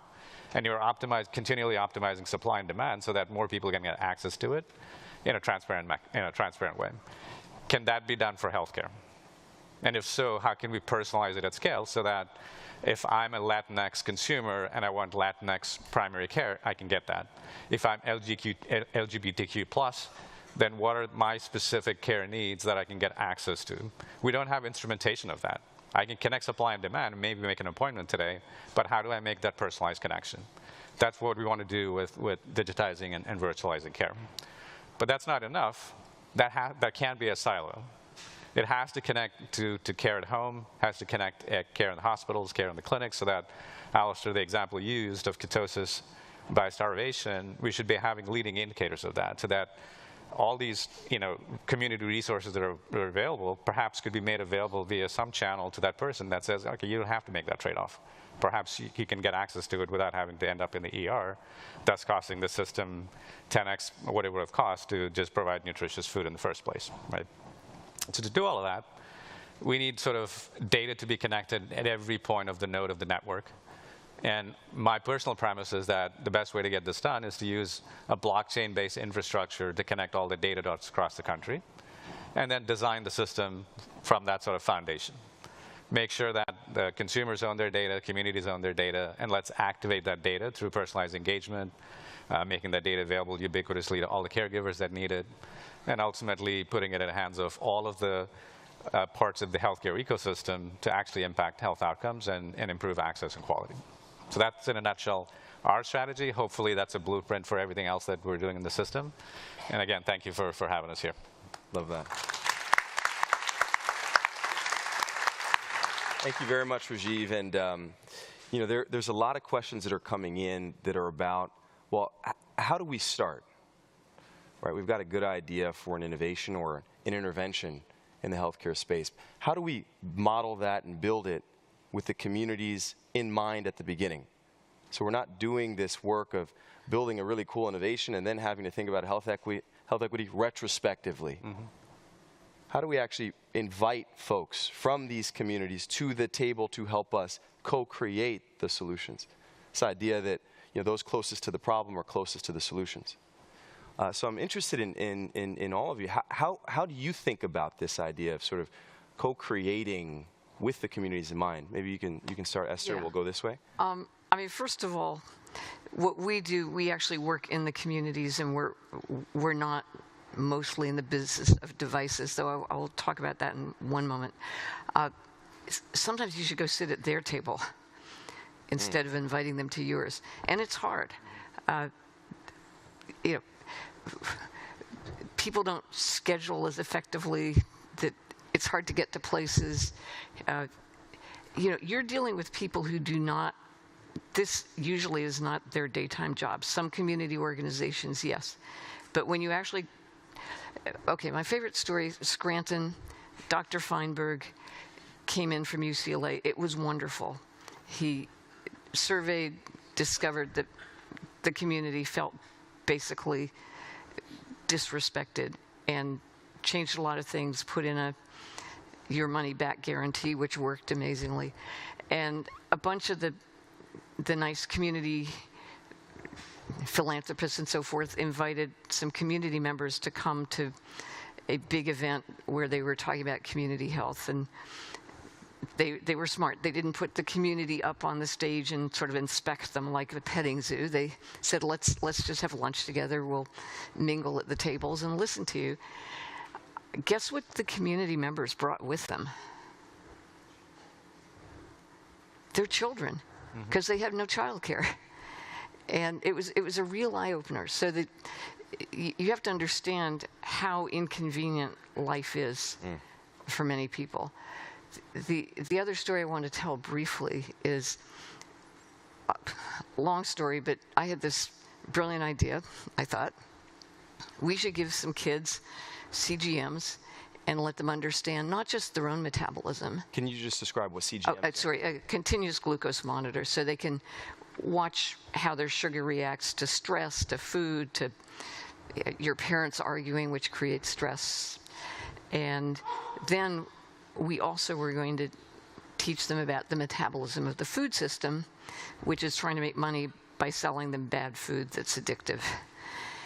And a couple of things happened. First, rumor went around, Wellville is getting $1 million from a pharma company to stick pins in black kids' shoulders. Can that one. We went to Ura. And this is obviously a much longer story, but the person writing the IRB kept saying outcomes like children losing weight. And for many children, that's a good outcome. But what we finally changed it to is the outcome was a sense of agency. If you want to lose weight, you're going to learn how. But we're not coming in to tell you what you need to do. We're coming in to help you understand what you might want to do because you understand better, again, the metabolism of the food system that's trying to manipulate you. The reality is this particular project is still stuck in the IRB process, and that's a learning too. We're doing much better with working directly with community organizations, getting childcare pulled up together between the YMCA and the Goodwill. The most important thing is help them collaborate. Don't dangle grants. Community organizations get addicted to short-term grants. Then they compete with one another, they hire expensive grant writers, and you end up creating more silos because these organizations are competing for your scarce dollars. Yeah. And Lee, I think this comes back to a point that you were going to make earlier. Yeah, I just want to echo and admire, Esther, what you said and what you're doing with Wellville, which is also staying with communities at high risk for 10 years and going back and being accountable. I don't want to lose that. That's sort of part of the. Listen, I gave you some of my points before. I'm a recovering academic, and what that means is that I have been doing this, the answer to this, for a long time under the heading of community-based participatory research. It's another acronym, CBPR, look it up. It works pretty well in public health research. What does that mean? Focus groups, key informant interviews, great. I think the design approach and the learned approach has taught me differently, and echoes what Esther just said. Go to where people are. It's not them, it's us. So, if patients are coming in, make sure you're really attendant to the patients that are highest risk that are coming into your clinics. Sit and listen, and it takes time. Listen at school board. We go to school board meetings now, English second language schools, public health meetings. That might not apply to all of you, but just listen. Many health organizations who might be talking about this are starting to build out true, dynamic, community-based offices. So I agree. Go to where folks are and really, really listen. And the biggest challenge, I think, for all of us is to set aside our preconceived notions. Evan's a designer there. Jules has taught me this. Stacey Chang. You're looking for problems, not somebody to validate the solution you're putting down. And that is the hardest thing we need to do, to listen. And the problem might be really far afield from what the solution that you're proposing. So or we are proposing. That's part of the humility. I don't know what. Great point. I think my good friend Maria, who's in the audience, used to be our chief innovation officer at Elevance Health, used to say, fall in love with the problem. Yeah. And I think that's in some ways what you're saying, Lee. And I think the solutions will present themselves to that. So just a few ideas, just to riff on here. I think one, for the startups that are here in the audience and a part of this community, I think a lot of what we end up designing is on we call it an individual's identity. You create an asset, an app or a resource, you download the app, and you have to register as an individual. I think health is much more family-oriented, to Esther's point. Health is much more community-oriented. So rethinking identity from a community and a family and a caregiver perspective, I think, presents some super interesting options. Technically, it means that we have to understand privacy and security of data and organize around communities and families. And what it enables us to do is a few interesting things. So we ran a design challenge in a community a couple of years ago on, okay, so how do we get kids and parents and grandparents more engaged in health outcomes? So one of the ideas that one of the kids came up with was, well, how about if we put a cheat code into a video game? And that cheat code was, well, you got to go, take a few thousand steps with the family, all of them. Mm-hmm. And then if you then validate that activity actually happened, we'll give you the cheat code to get to the next stage. In fact, we talked to a video game professor in UC Irvine, Constance, who's part of the faculty here, and I think she's actually looking at how that might actually get to market. Mm-hmm. Something that we would have never dreamed of, but as you activate the communities, there's lots of ideas like that come into play that are super interesting. And then I think the notion of scaling, because the cliche of healthcare being local is absolutely true. But then local solutions that are one-off don't scale. And the same solution in one community is not going to be applicable to another community. So the question is, how do we mass personalize that, and how do we have a scale in mind across the country? So to do that, our thought was, like, every community needs to have a community well-being index that measures the health of that community across various social and health and non-health factors. And then an individual has to have a health index, and a family perhaps has to have the same thing, so we can measure all those things and then look at kind of what factors are driving which outcomes, and then tailoring that continuously so that the entire health of the entire nation gets better.